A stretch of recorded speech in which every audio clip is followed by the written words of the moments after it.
We'll call the meeting of the Greene County Board of Supervisors to order. First on the agenda is board workshop, board discussion to consider amendments to Articles 22 and 16 of the Greene County zoning ordinance for farm wineries, farm breweries, limited distilleries, and events at agricultural operations. Mr. Friedel. Thank you. Good evening to the board. We put together in your packet just a culmination of where we left off. So throughout the work sessions with the Planning Commission, the joint sessions with the board, the meeting with the AFD, there were a number of recommendations. So in the report that you have in your packet, we consolidate all those recommendations and changes into one document. The main focus of the report hasn't changed from the public meeting that we held here in this room. So the same number of events, all of those criteria, the building size, etc., have remained unchanged. But what today our purpose is to give you a quick overview or remind you of where we left off so that you have a starting point for your conversation. And just an important note, go back to the key thing is a lot of things are protected in the code. So the agritourism and the ability to have agritourism and wineries and limited distilleries is all specifically outlined in the code. And there are some things that you can regulate, and they're based on health, safety, and welfare and impacts to health, safety, and welfare. So we want to keep that in mind as we look at this. What we're talking about are the additional events that aren't directly part of a winery or part of an ag operation. So there is some differences. One thing is protected and allowed in the state code. The other is something that we have the ability to put some regulations on. So keep that in mind, just as a reminder. I've already mentioned this slide. We looked through, try to simplify everything and present everything in the staff report, definitions in the list, as just a culmination of where we stand. And we have a few slides just as a reminder. This is the current ordinance. As we know, there's a by right, a secondary tier, which is a by right with zoning clearance, which if you ask for a determination letter from staff, you can do these additional things, and then special use. So where we left off, switch one.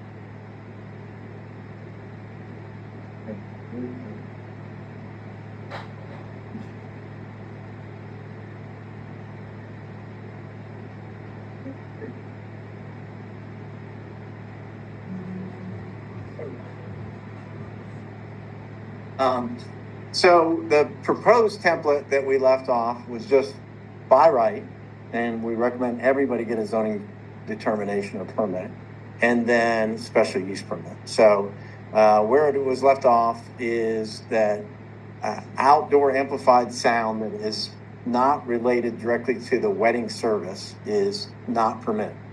So you can have the preacher and whatever your wedding march is, but anything associated with the party, with the reception, all of that has to have a special use permit if it's going to be outdoors. The 30 agritourism events are allowed by right. Anything greater than 30 would require a special use permit. The generation of 150 vehicle trips. So the cap was 150 vehicle trips for these. If you're above that, 150 attendees and associated travel, then you would have to have a special use permit. And then this 10 acres in size, we didn't change. That's the current minimum.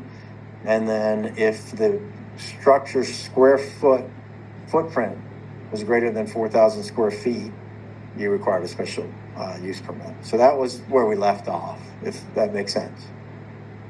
So it was a change from the original. With up to a special use permit, you could get up to 400 attendees, and the same 4,000 square foot, but it was 4,000 square foot maximum. This is 4,000 square foot footprint. So there's a slight difference in there.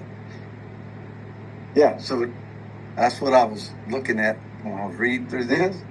The 4,000, that's a footprint, so you could put another layer on top, would be 8,000 square feet, correct? In the planning commission's recommendations, that's the way it was. Yep. Yep.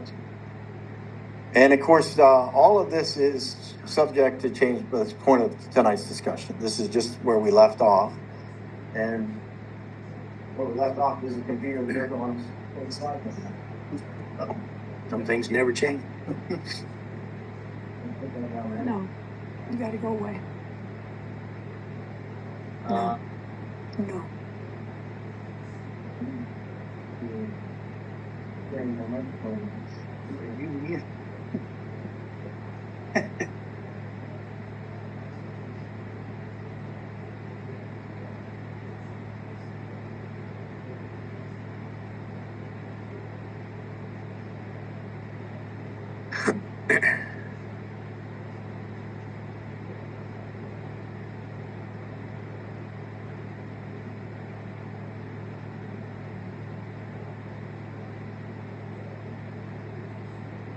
On the big page. Sorry about that. I have the microphone that was on, so I'll turn that off.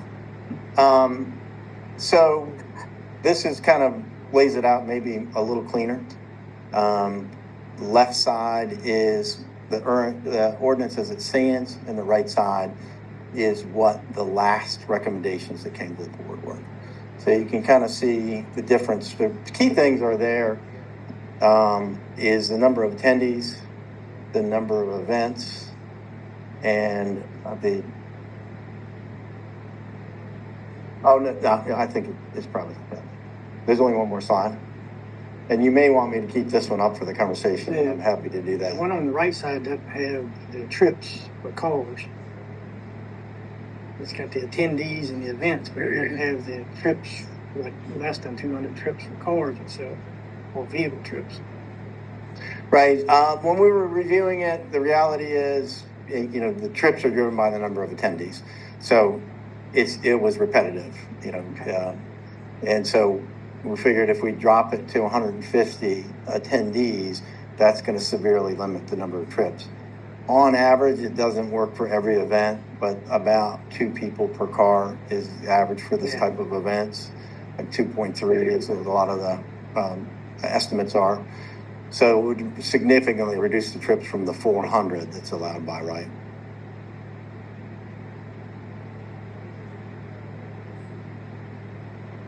And that is the key slide there. Is just, this is the comparison for the two. So I'll leave that up for the conversation. If anybody had any conversations about anything that was done up to the time we had our public hearing, I'm happy to answer anything, but I'll leave it to the discussion among the board. Okay. Thank you, Mr. Friedel.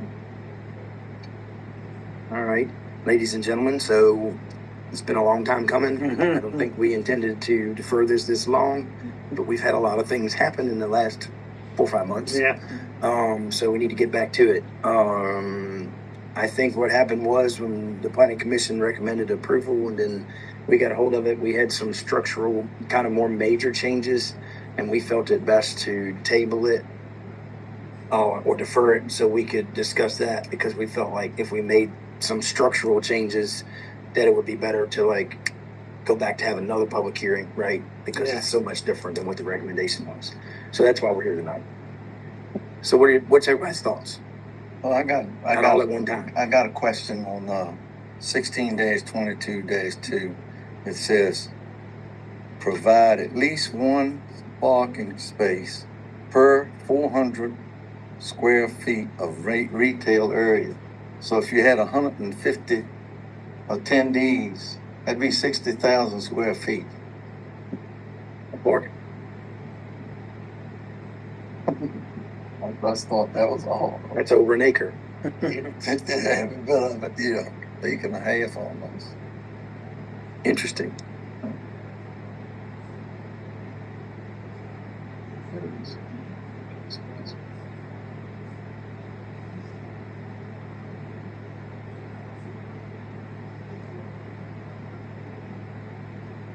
What I'd like to get out of this tonight, even if we have to do another workshop, that's fine. But what I'd like to get out of this tonight is get us kind of dialed in on a little bit more of a direct path to get it back to a public hearing.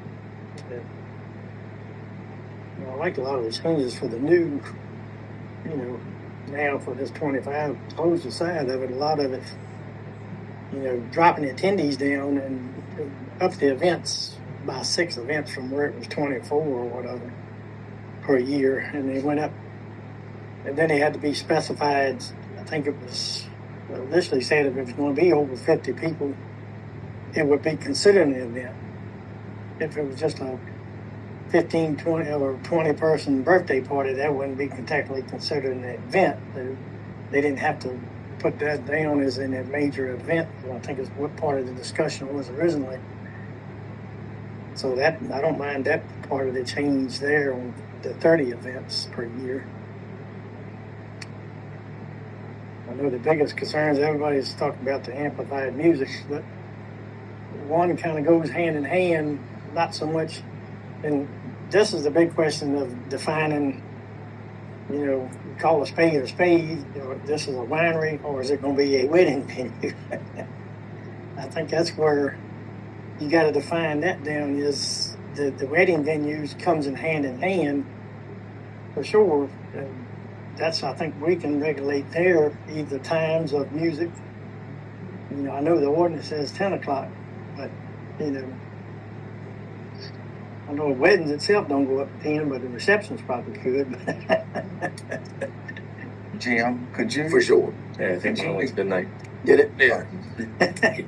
Could you explain that on 1621-6 about 4 up to 2 food trucks per day may operate in conjunction with agritourism activities, tasting or scheduled events, and shall comply with Article 1620. Food trucks shall not establish a permanent or regularly scheduled restaurant use on the property.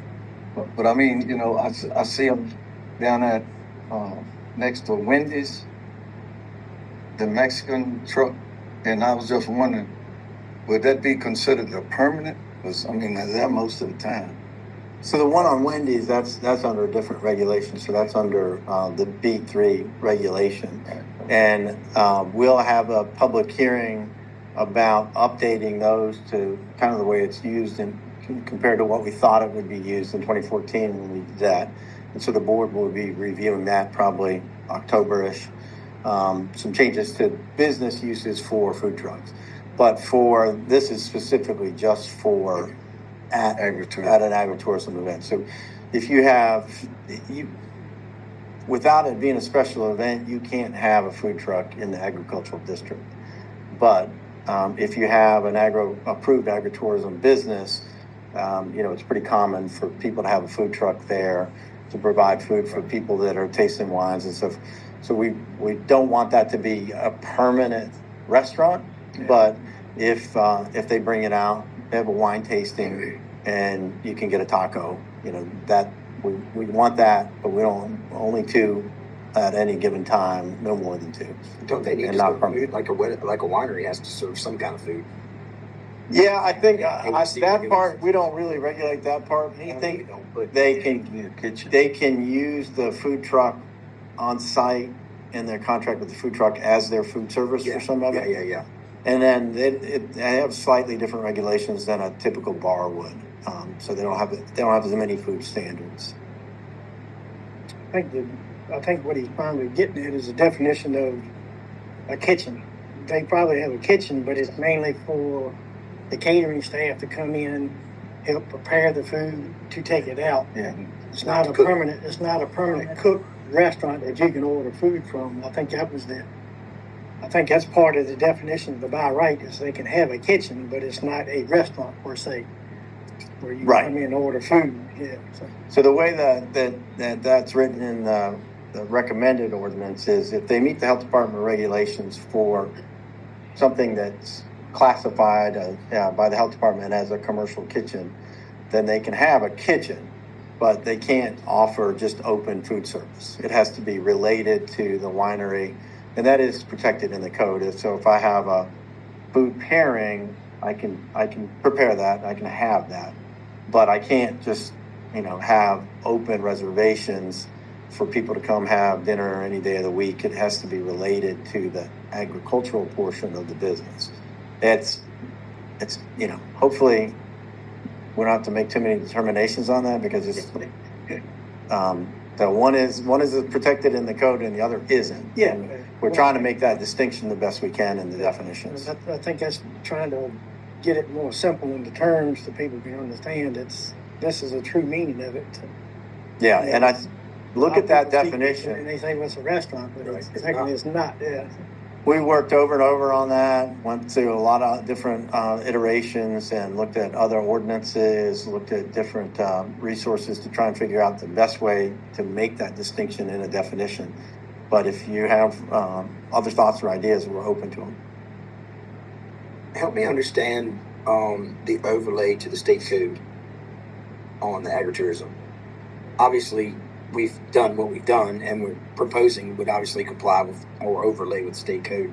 But what are the triggers? Like, what can we not do, like in making it more restrictive? And I'm not talking about a 4-hour discussion. I mean, in a down and dirty fashion, what is it that we cannot regulate?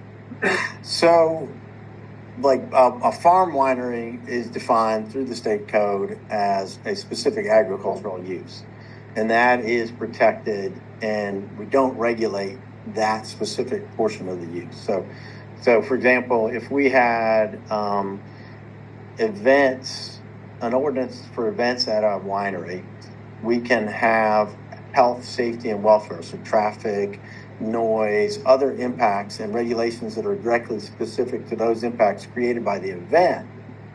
And one of those could be a minimum acreage, for example. However, the state code, they classify wineries, for example, as an agricultural use, and you could have 2 acres and qualify as a farm winery per the state code. So that's the easiest way of saying the distinction. That winery and people doing tastings and the different pairing events or something on 2 acres as an ag use, and they're open from 10 o'clock till 4 o'clock and do all that. That's one thing, and that's protected by the state code. But if they have a larger building and they want to have weddings or commercial conferences and things like that, because of the traffic, potential noise and impacts, we can regulate that. Okay. So the farm winery, to break that out, in essence, there's 3 types, right, to get that certification from the locale. There's actually 4 plus 4 types. Okay. Yeah. And once that triggers, that supersedes pretty much everything. Yeah. Yeah. So. And on that specific use, but that doesn't apply to a beef cattle farm. Right. Right. Yep. Okay. Yeah, and the events and things that are above and beyond normal business. Like, if I had 100 people show up for a wine tasting, that's pretty much in the normal course of business, right? But if I have a special art show or a wedding, or I invite a conference and they all come out, then that's something beyond the everyday average business. So that's the easiest way to determine it. It is, it can be sometimes challenging to know the difference between the two.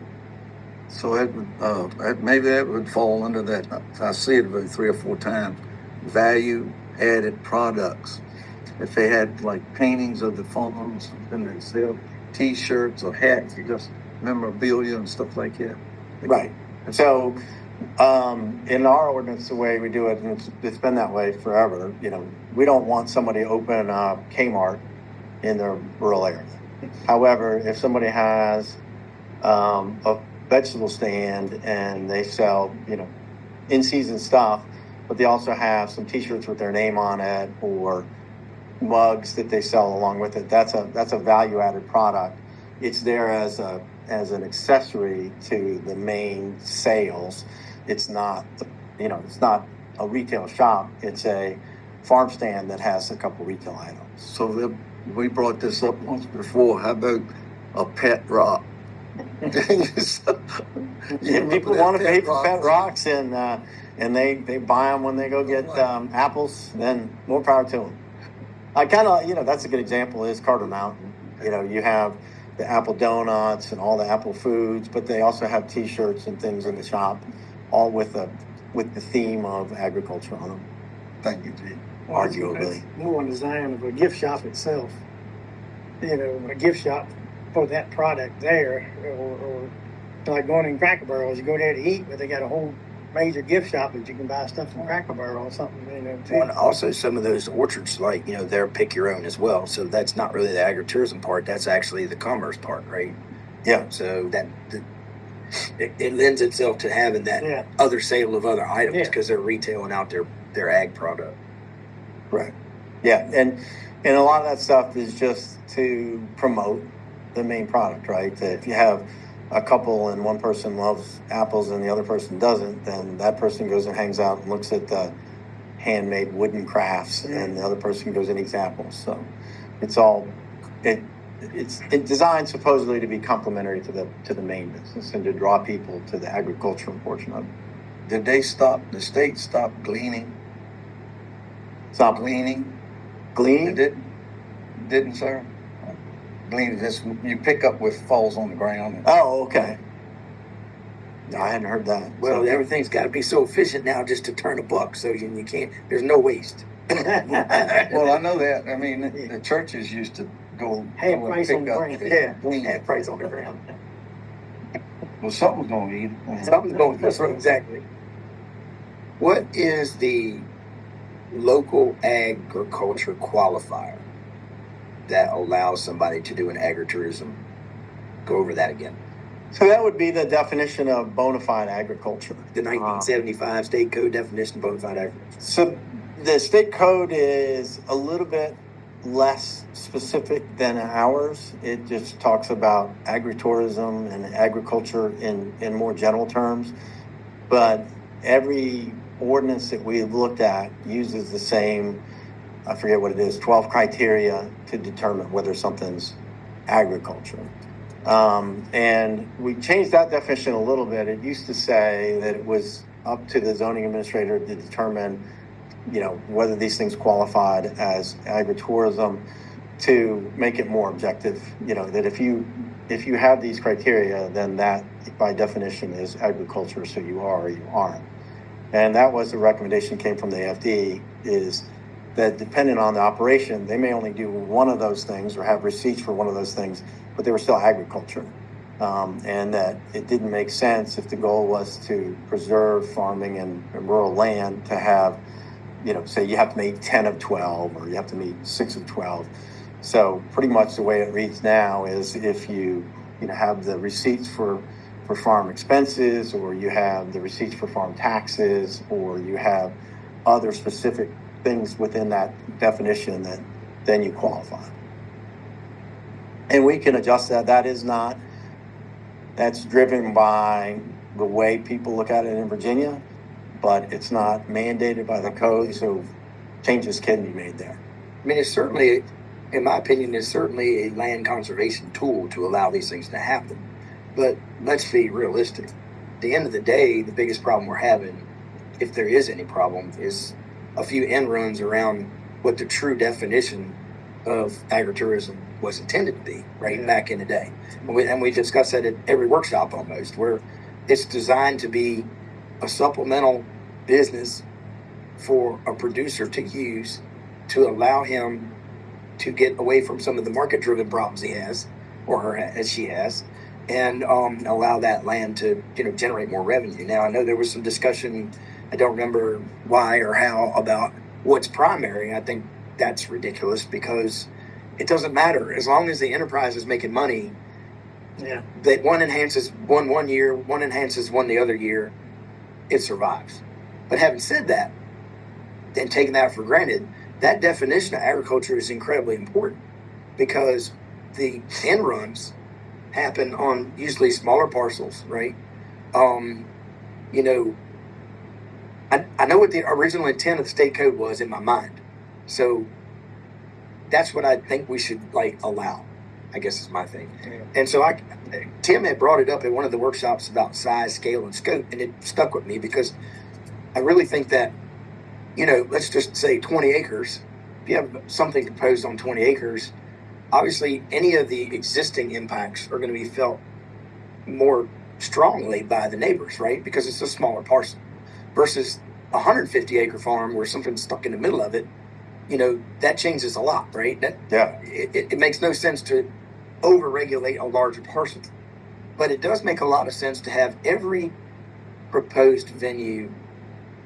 I'm just going to say 20 acres. I don't care what it is, but 20 acres or less to go for special use, because then the discussion about the ag use, then the discussion about the parking spaces, then the discussion about traffic, then the discussion about how long you can play music. All that gets, that's all right when we grant a special use permit to discuss. So I don't know what the magic number is, but in my archaic brain, if you have 20 acres and you have a home on it, then you have to have parking on it, and you have a 4,000 square foot venue on it.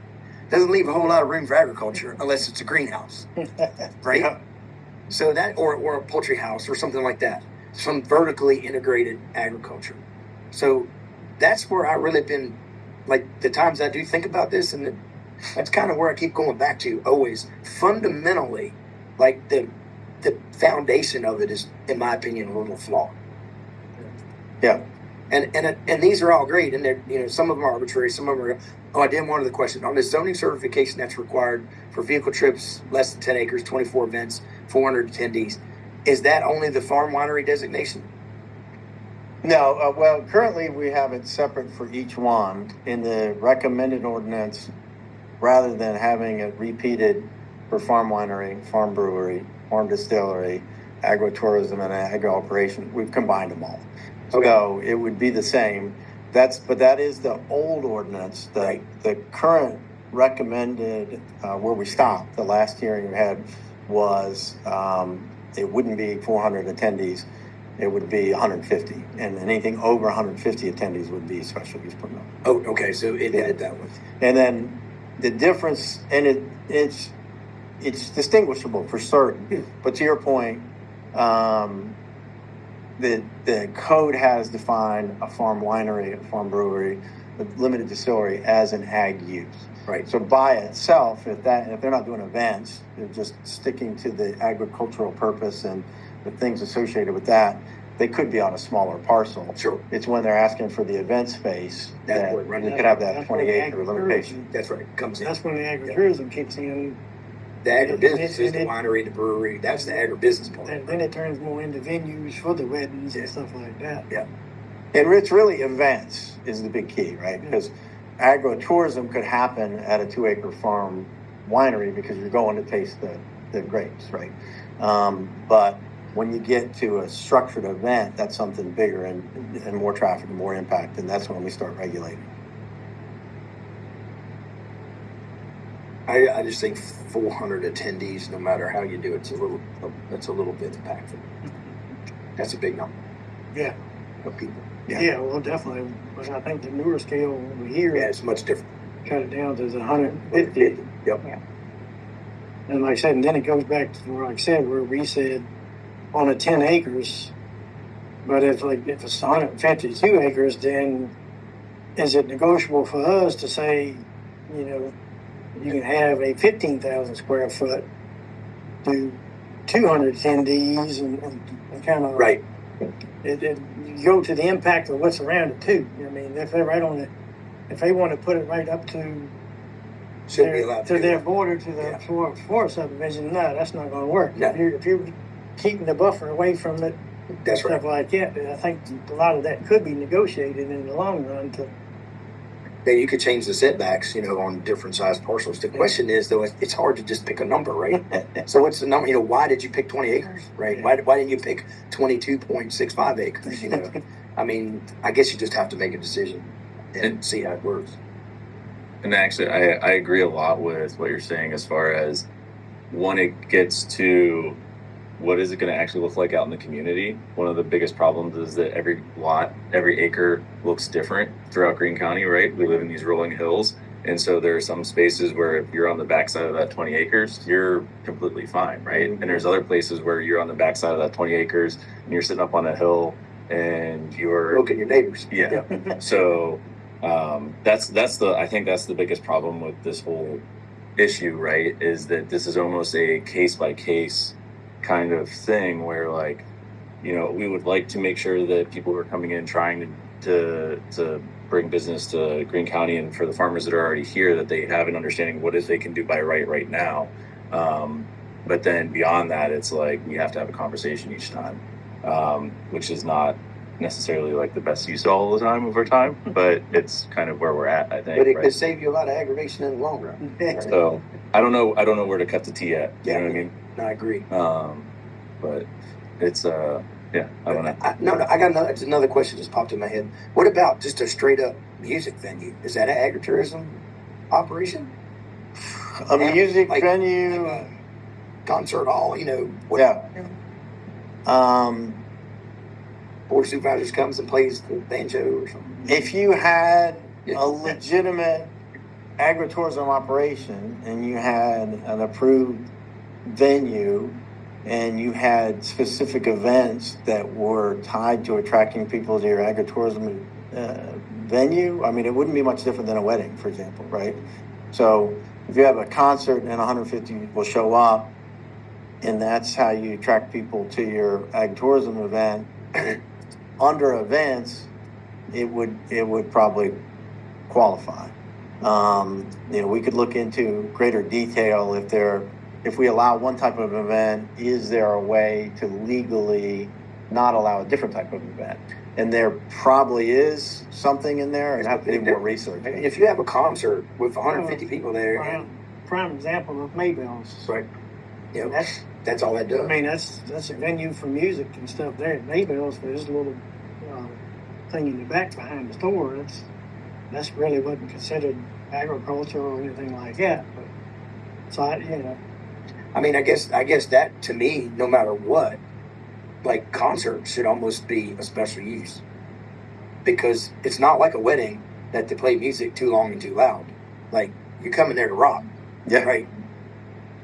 And it gets loud and it stays long and it's people cheering, and that's a whole different animal right there. Yeah. Than the wedding that, you know, the DJ got a little carried away.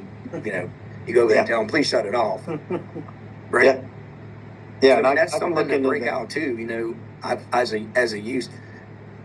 All I'm trying to say is, instead of trying to do a broad brush, you know what I mean?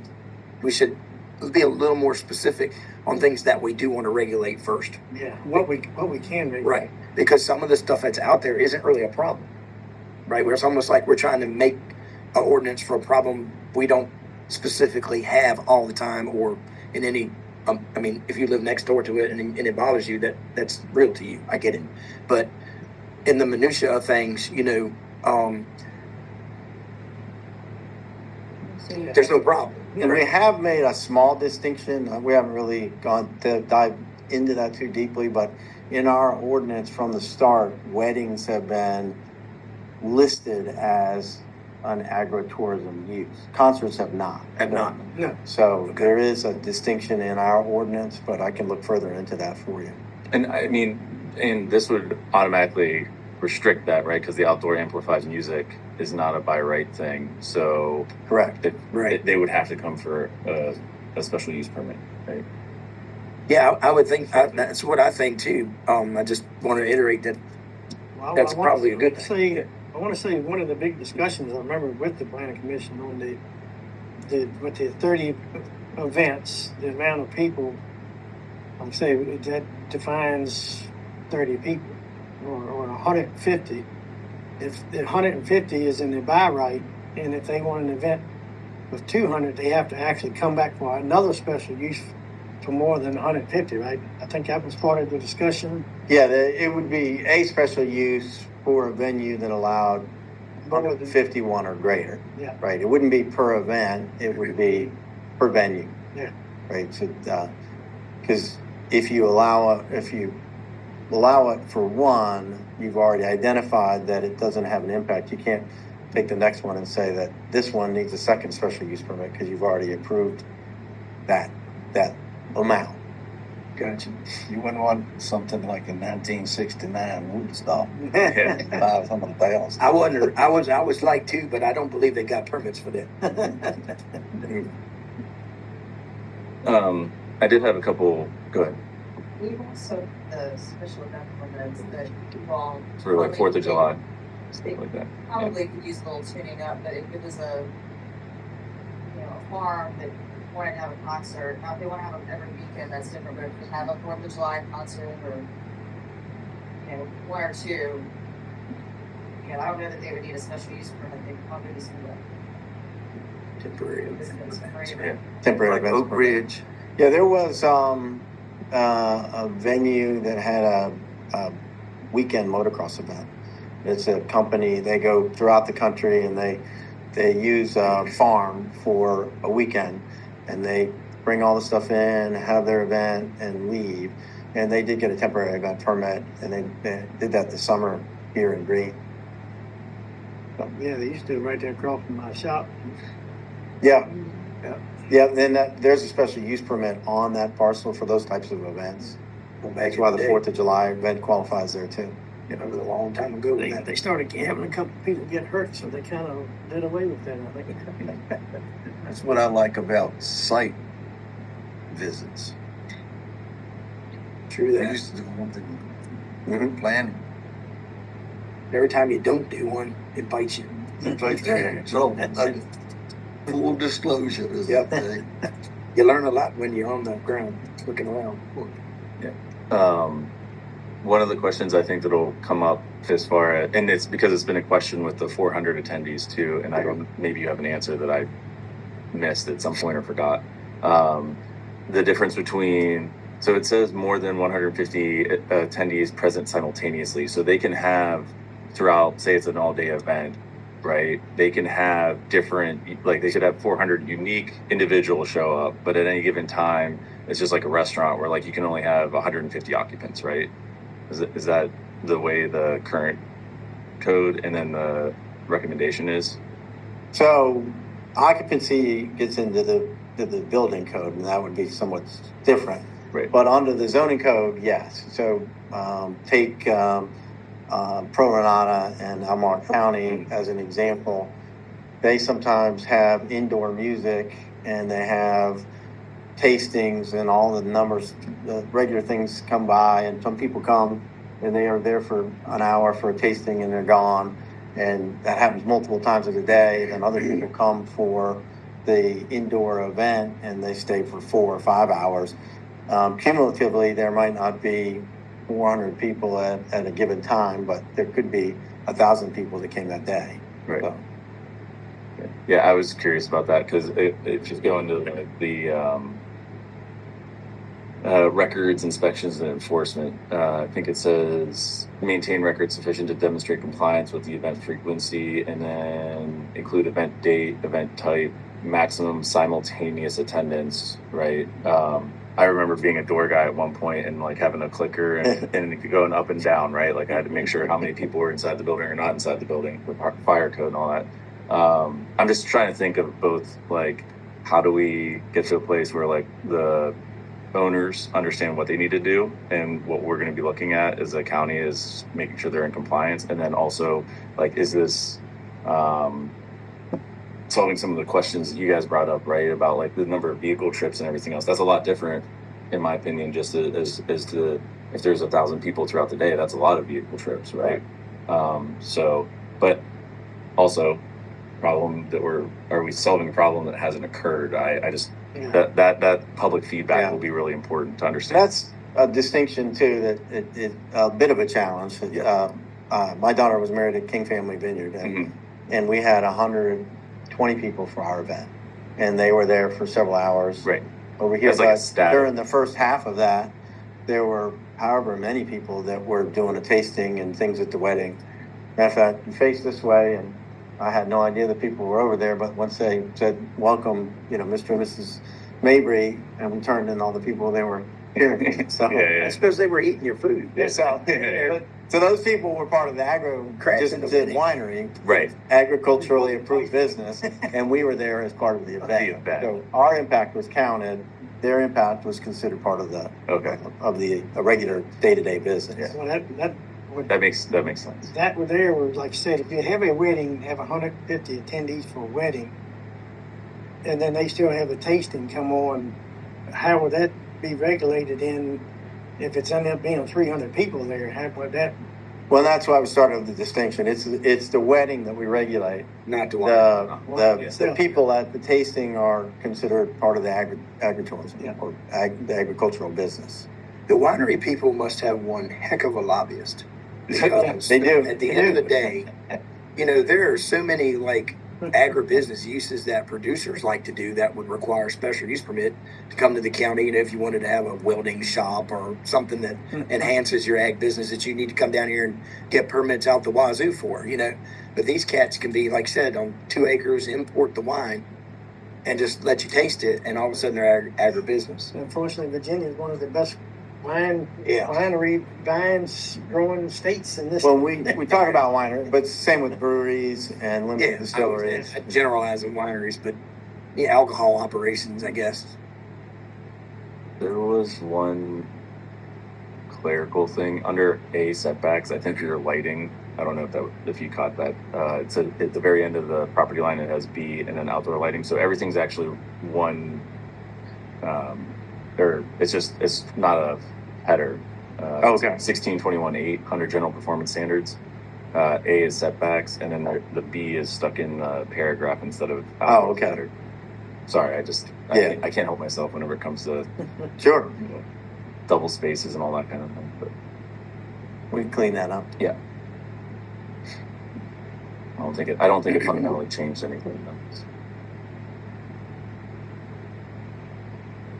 Other comments?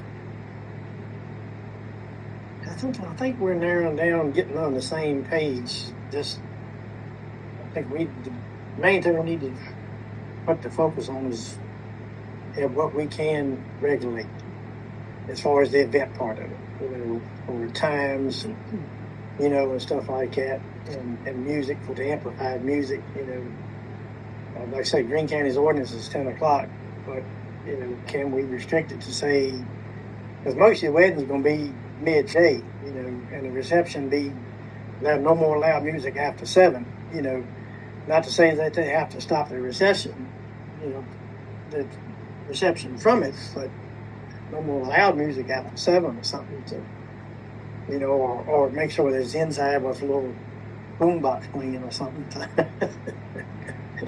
So, I mean, that's where I think if we can pinpoint down what we can regulate at that point, I think that's mainly what we need to work on now. A lot of this new here with the, the buy right stuff, I think we're trying to we've almost got pretty much where we need to be on that. But I think the biggest thing is now is what we are allowed to regulate. Yeah. And I think that's the biggest focus now as to what we can regulate on hours and music and stuff. Well, any of that can be, tied to the events, the number of events is probably the key thing. Yeah. Both sides, right? It's the most important thing for the venue operator because of profit. It's also the more events, the more impact, right? So that's why we can regulate that. Hours are important, but less important if you only have a certain number of events. But you can limit the maximum number of hours that you allow those events. Music right now has been restricted to be indoor only. So you can have a reception, but the music needs to be indoors. And there were questions that would come up is, what if we have all the walls open and we have music? Well, the music's not indoors. Just because you started it indoors, it needs to be enclosed. So those are the key things. And then the number of people get at the traffic impacts. So if you can reduce the traffic, reduce the noise, and then it's just a decision by the board on how many events, without asking for a special use permit, that you would allow. And that could be anywhere from 0 to unlimited. That number can be whatever you determine based on impact. It could change, as Mr. Chairman suggested, that if you're over X percentage of acreages, you can have this many events, and if you're under those acreages, you can't even have one without a special use permit. You know, there's a lot of ways to skin that cat, and I think what you've narrowed down are the key things. It's how many events, how many people, and how do we regulate the noise? And is the definition of indoor and outdoor sufficient, or should we add more information to that? Is the 10 acres a legal thing? No, that's just Just it's a always number. been that way in our ordinance. We came up with 10. Does anybody else have a problem with, I mean, that's pretty small. Yeah, I mean, depends, like I said, depends on what they, I mean, you know, I know the guy that has the Octonia Stone, the South River Vineyard. Vineyard, I mean, the vineyard, Square feet. I asked him one time if he thought about doing like a tasting and all like that. And he said he really wasn't worried about. But he's got enough acres that he could put a little tasting room or something like that. But he would be protected if he got the designation. So The tasting room, would be Yeah. separate. The event center, you know, he probably would meet the criteria we're talking about because that's several hundred acres. Yeah, it's Yeah. a couple hundred acres in there. Now, I do have a question. What you brought up, Mr. Chairman, the 20 acres would be if it's anything less than 20 acres or whatever the number the board decides on. Right. It would be a special use permit for Right, everything. And then if it's greater than 20 use, then it would fit whatever the other categories we like. Yeah, whatever we decided to do. But that's kind of was my thought. Because the 10 acres, I felt like, I guess it's wrong to say, but 10 acres is really hard to think you can make anything work Yeah, because it's so small. you're just growing. I Yeah. don't think Yeah. you're probably just growing. You're not really going to have much tourism part there. No. So, Like that, I think that I always go back to that definition, the original reason we do this. And but I do think bigger parcels should not be as restricted. Now, I don't believe they should have 400 people, Yeah. but I think that they should be less restricted. And I think that I'd rather shave an hour off of the music and let somebody open the windows. You know what I'm saying? Mhm. On a big operation, if that's legal to do. But that's just my personal feeling about it. But 20 is an arbitrary number that I visualize 20 acres in my head, how big that is. Like if it's flat and open, it's not very big. And there are It sounds some- like it is, but it's not. Some communities that have 20 acres as a number. There are others that have a sliding scale that they allow this at this many and this at another. That's a little more challenging to try and enforce. Yeah. I think if we could set those parameters, we'd be better off doing it that way and then saying, okay, if you're over 100 acres, it's the old ordinance, but except for the people. Like we could say 200, without a special use. We could say music, for wedding.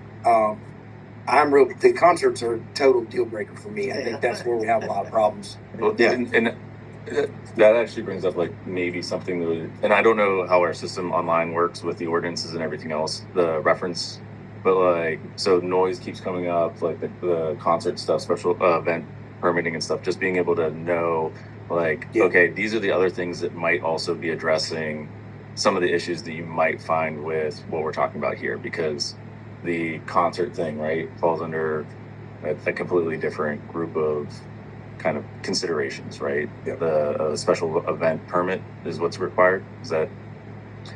Yeah, we have a temporary event permit Okay. that has to be approved, and they have to meet, our ordinance guidelines for Right. town. Right. The noise ordinance itself, right? Also Mhm. for complaints or anything like that, and that's even no matter what it is, right? Like I'm in my backyard having a party and stuff, and the neighbors complain. But that's my thought. That's where you get Is a visit just from the sheriff. Yeah. And That's good. One thing that had come up about noise, if there is a concern, it is one alternative. One of our planning commissioners brought it up. It never really went very far in the conversation.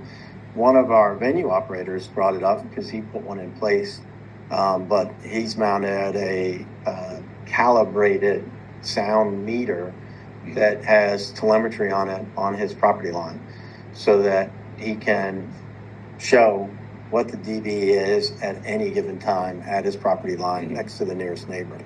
And that is something that could be considered also. Right now it is it's indoor, but it's possible, even with all the windows closed, that somebody might hear something greater than the dB level at the property line. And if we wanted to have a step where we could require a measurement. Big bass system, you can hear that away. But you know, like you said, if you had a special use process, then you could add that. You could say, hey, you know, we require you to do that. Right. I have a question. And you could do that by right also, though, too. Yeah.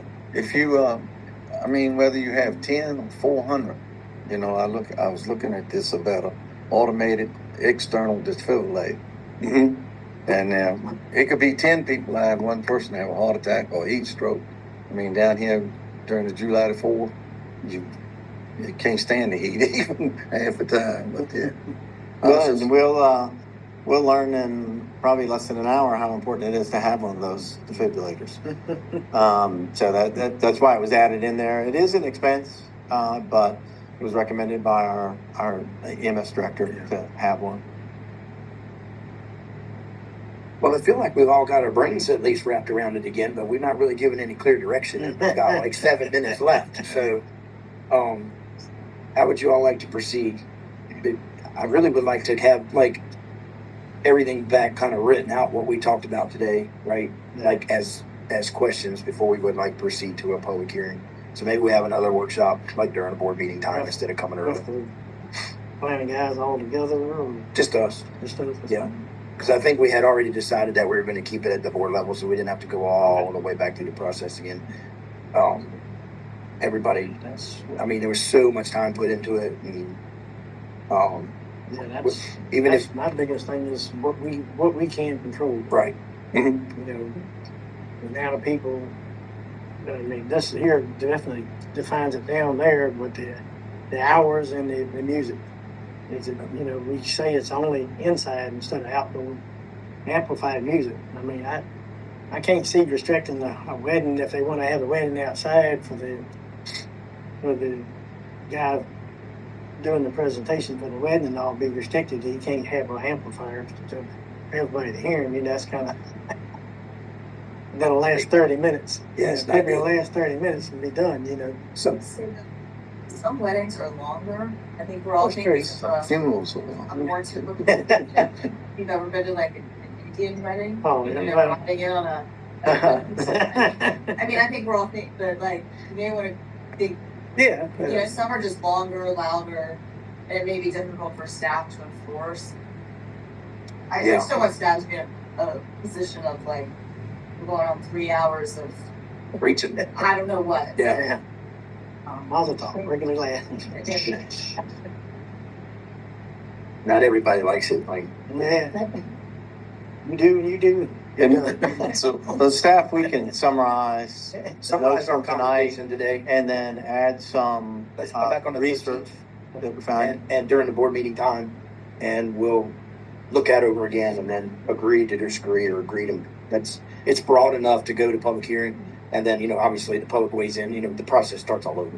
Yeah. But I would like to. I mean, I'm glad we did this because I think we're all. Yeah. The more we talk, the better we feel. Well, I'll summarize it all, put together any additional research we can find. Okay. Now, did you say, Mr. Chairman, then once I have that, to set it up for a future agenda to present the summary and have us then make in sure the we're on the same page and go from there? Yep. Absolutely. Okay. All right. Any other questions, comments? All right. Thank you. Thank you, sir. Ms. Kemp, can we go in 5 minutes early or? Ms. Kemp, can you read the motion? Whereas the Board of Supervisors of Greene County desires to discuss in closed meeting the following matters: discussion, consideration, or interview of prospective candidates for employment, assignment, appointment, promotion, performance, demotion, salaries, disciplining, or resignation, specific public officers, appointees, or employees of any public body regarding specific job descriptions and timeline for hiring for open positions. Whereas pursuant to Section 2.2-3711A1 of the Code of Virginia, such discussions may occur in a closed meeting. Now therefore be it resolved that the Board of Supervisors of Greene County does hereby authorize discussion of the aforestated matters in a closed meeting. Okay, is there a motion? So moved. Is there a second? Second, okay. We have a motion and a second. Roll call vote. Mr. Aye. Mr. Goolsby. Aye. Mr. Hartung. Aye. Mr. Lamb. Aye. And the chair votes aye. Maybe I need some more amplification.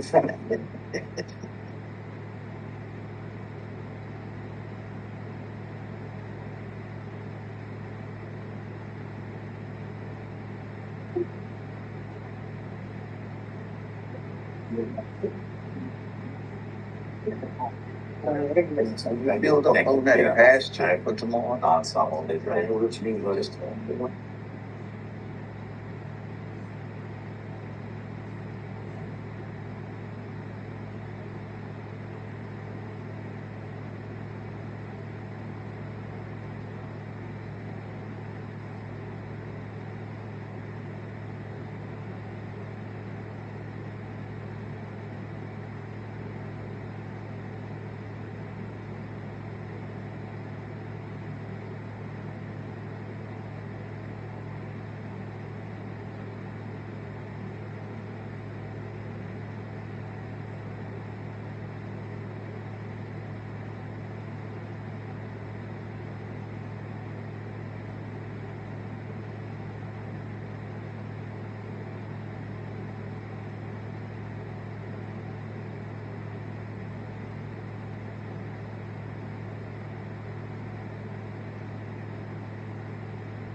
That was not college material. Yeah, leave.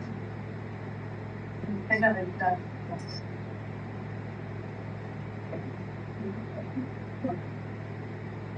And do I have a motion to come into open session? So move. Is there a second? I have a motion and a second to come into open session. Roll call vote. Mr. Lamb? Aye. Mr. Hartung? Aye. Mr. Goolsby? Aye. Ms. Durr? Aye. And the chair votes aye. Do all members certify that only public business matters lawfully exempted from the open meeting requirement and only such matters as identified by the motion to enter into closed meeting were discussed? Roll call vote. Mr. Lamb? I certify. Mr. Hartung? I certify. Mr. Goolsby? I certify. Ms. Durr? I certify. And the chair certifies. We have nothing to disclose out of closed session. I'd like to welcome everyone to the Board of Supervisors meeting. And as is customary, we would like to stand and pledge the flag and follow with a moment of silence. I pledge allegiance to the flag of the United States of America and to the republic for which it stands, one nation, under God, indivisible, with liberty and justice for all.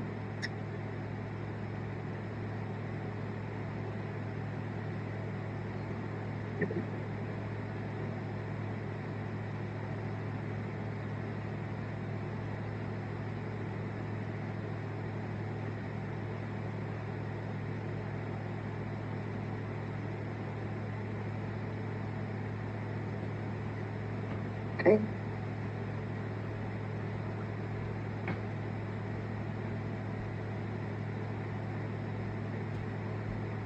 Number 8, adoption for 7, adoption of agenda. Can I have a motion? So move. Is there a second? I second. We have a motion and a second to adopt the agenda. Roll call vote. Ms. Durr? Aye. Mr. Goolsby? Aye. Mr. Hartung? Aye. Mr. Lamb? Aye. And the chair votes aye. Number 9, matters from the public. Ms. Kemp. While she's getting the sheet, I'm going to read the rules for matters from the public. Matters from the public is intended to be a vehicle for the board's constituency to speak on matters of concern that they might have regarding the board's governance. A constituent has 3 minutes to speak. Please speak directly to the board. Please be respectful to your fellow citizens, the board, and staff as you express your concerns. Disrespect of any kind will not be tolerated. Personal attacks or debate between speakers and members of the public will not be tolerated. Accusations, profanity, or defaming statements will not be tolerated. Threats will not be tolerated. Political campaigning will not be permitted. Failure to follow these guidelines will result in you losing your privilege to speak. So having said that, first we have Stephen Phillips. Welcome, Mr. Phillips. Thank you, Mr. Chairman. I'm Steve Phillips. I just want to speak briefly on agritourism, county policy on agritourism. I was one of many people who were at February's public hearing on the topics. And as I recall, the sense at the public hearing was that the proposal that was submitted by the Planning Commission was seriously off. It wasn't just a matter of a few tweaks. It was something, there were wide loopholes that needed to be fixed. I thought it was riddled with loopholes. I recall Mr. Catalano noted it was riddled with unintended consequences. So my sense of that meeting was that a serious rethink was needed, and maybe a better process of public consultation first, which I remember Mr. Hartung emphasized. I'm just a little concerned because I attended today's workshop on agritourism, the workshop meeting, and I didn't hear that sense at all that something was seriously wrong and needed something. Now, maybe I'm wrong. I have poor hearing and my oral comprehension isn't what it used to be. But to me, there seemed to be a sense of kind of business as usual, that the 2025 proposal needed to be tweaked. Let's get a sense of some directions. But I just would urge you to maybe take a pause and maybe go back, if you can stand it, and listen to the video recording of the public hearing, the entire thing, the citizens' remarks, your own remarks at the end of the meeting, and maybe ask yourself throughout, like, what are some loopholes here? What are the unintended consequences that are left open? I can give you some specific examples. I have a minute left. I'll give just one of many examples. I would say outdoor amplified music, it lacks a definition, and it lacks, as far as I can tell, and it lacks any kind of enforcement mechanism in an area where the county has really struggled in the past on regulation of noise pollution. For example, outdoor amplified music, well, it seems like a great idea. Let's require a special use permit for outdoor amplified music. But what if someone comes, they buy 150 acres, and they explain, well, we don't need a special use permit. All our music's going to be indoors. We have a barn. We'll have this tent. The barn, the doors are open, or has, no sound insulation, wherever the sound goes. The board would be powerless in that situation. There's no. I'll just have to leave it at that. And then the problem of an enforcement strategy, SUPs that last forever, and put the burden on the county to prove that there's been bad behavior instead of on the operator. But just as an example. Thanks for listening. Thank you, Mr. Phillips. Perfect time. Terry Hale. Welcome, Ms. Hale. I'm doing well. How are you? It's all right. I just have a brief concern about development along Highway 33. Oh, I'm Terry Hale. I'm in the Midway District. So sorry. Yes, we need some development in order for the county to grow and make money. But we have to be, Jim had kindly asked if I was for or against it. Took me a while to think that one through. It's for or against what kind? We have, for example, when the trailer sales place moved in at the corner of Four Seasons Drive, it was supposed to be a showroom. Well, I guess you do have to have trailers there in order to show them.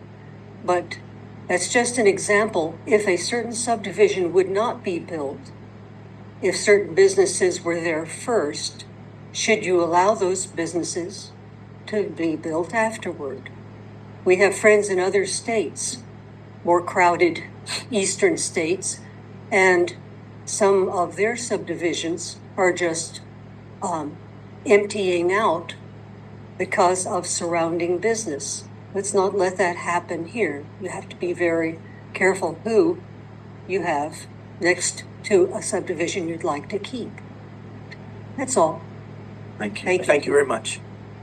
Okay, that's all for the sign-up sheet. Mr. Friedel, can you check Zoom and see if we have anyone willing to participate?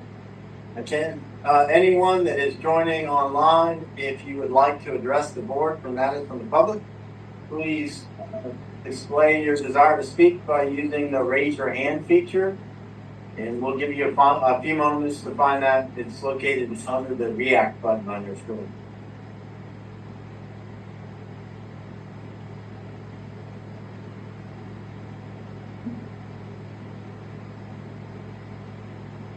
Does not appear we have any remote speakers. Okay, thank you, Mr. Friedel. All right, we will close matters from the public, and we will move to presentations. First presentation, have update regarding the creation of countywide resilience planning for flooding. Terry Biggie, grant writer. That's the hat you have on today, grant writer. I have a lot of hats on today. Okay, so thank you, Mr. Chairman, board members, for allowing me to present tonight regarding the resilience plan for flooding. We are very early in the process, and I wanted to be sure you and the public were made aware of this new undertaking by Greene County. This slide here shows Haneytown Bridge in 2018, where it collapsed over Parker Road. That's not right? We think. Okay. Okay, so this is how we got to this point. Last fall, I came before you requesting that I be allowed to apply for a Virginia Department of Conservation and Recreation planning grant.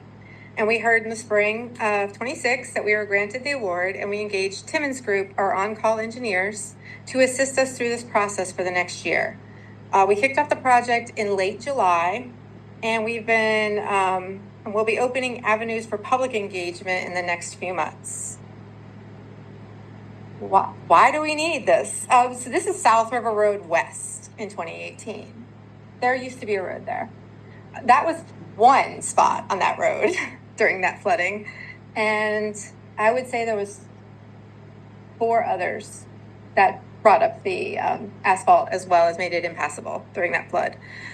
So the plan is the first step in understanding not only where flooding occurs, because we all have some amount of anecdotal evidence of flooding in certain areas of our county, but what areas need further engineered evaluation to fix them, and what kind of capital projects could do that.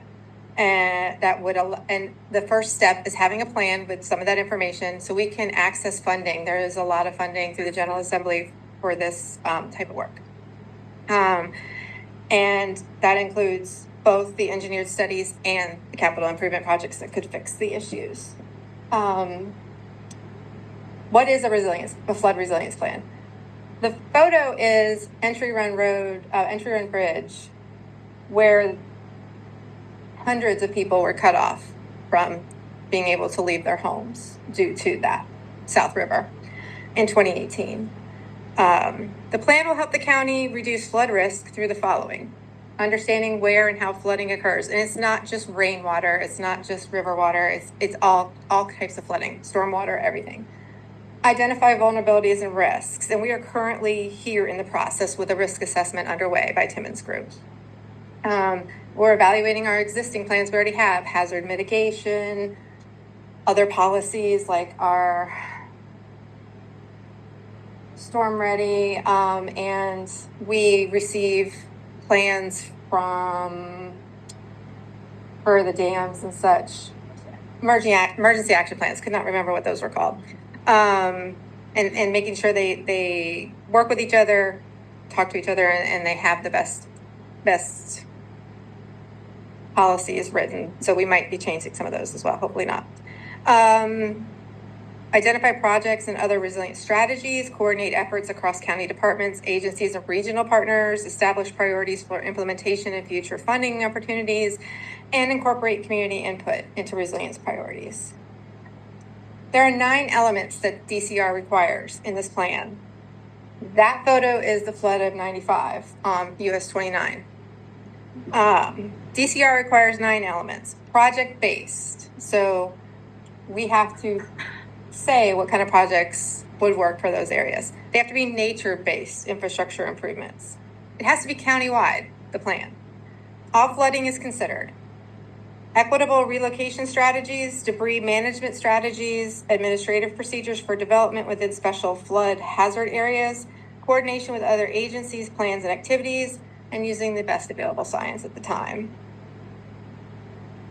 So where are we? We are at assessing the risks, but we've spent a lot of time understanding Greene County. We have people in the county from administration, emergency management, and emergency services, ENS, planning and zoning, water and sewer, and we will bring other staff in as needed for any of these meetings that we're having with Timmons Group. And we will be engaging the community for their feedback. We're working on a website right now, a public survey, and we're going to be scheduling a community meeting, I believe in November. That's our current plan.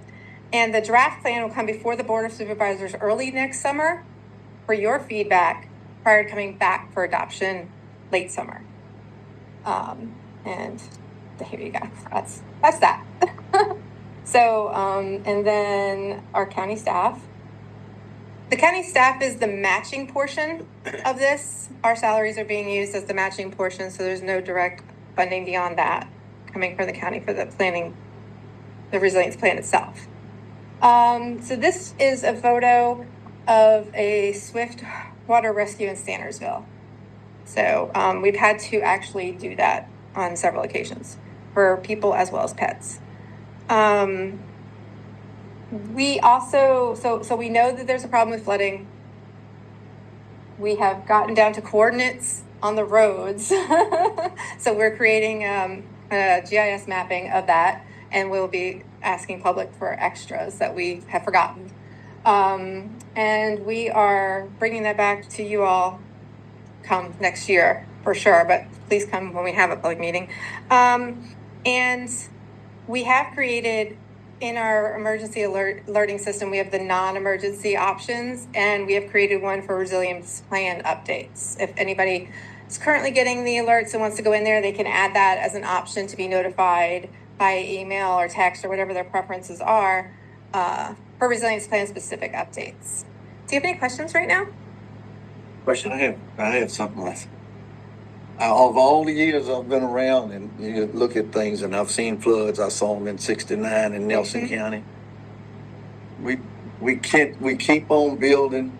We have impervious areas. No one measures the roof span on a house. They don't the roads, anything. All of that water is just, and they build these little bitty temps, for hold when it's maybe an inch, 2 inches of rain. They're just going to have to build some larger ones because that water's going to go somewhere. And I see it at Creekside already. Yeah, definitely. Understand. It's getting faster and faster. That's right. Will be some Thank you. benefits. Other questions? Good to go. Thank you. VDOT quarterly update. Matthew Machadi, Assistant Resident Engineer. Welcome back.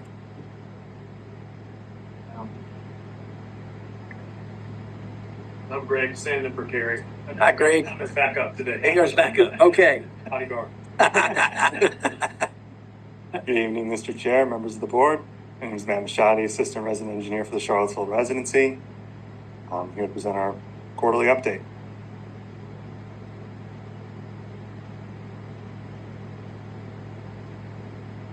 Okay, so for preliminary engineering, first project is 636 Goose Pond Road over Swift Run. Estimated completion date on that is fall of 2028. So our previous milestone was right away. It's currently underway. Next milestone will be advertisement, anticipated December of 27. 624 Beasley Road over Blue Run. Last milestone is preliminary field inspection, and a public hearing is scheduled for October 13th with an end date of 2028. Regarding rural rustics, 667 Middle River Road and Entry Run Road, funding was approved for those. Regarding construction activities, no road projects ongoing at this time. There's the bridge project, 627 Bacon Hollow Road bridge replacement. Construction began on July 6th, expected to be completed by September 11th, and detour is currently in place. Traffic engineering, Route 29 southbound between Dairy Road and Fredericksburg Road. We received a request to review improvements to prevent commercial vehicles from leaving the roadway. We looked at the 5-year crash history, which indicated no crashes involving commercial vehicles, and guardrails in place were warranted. And this time, there's no recommendations for improvement. That's like the Bermuda Triangle of truck wrecks. Is it? It is. I think the recent one just probably had not shown up. Had not shown up on it. Fast. You told me. Right there by 645. Amy said that's not going to show You up. told me. It's something between that straight stretch right there between. We can talk about it. Yeah, it's got a definite pitch to it. Dirt Road right there, 633. Yep. It's always been like that. It's got a, We've had tractor and trailers ever since I was a child. Run right over here now.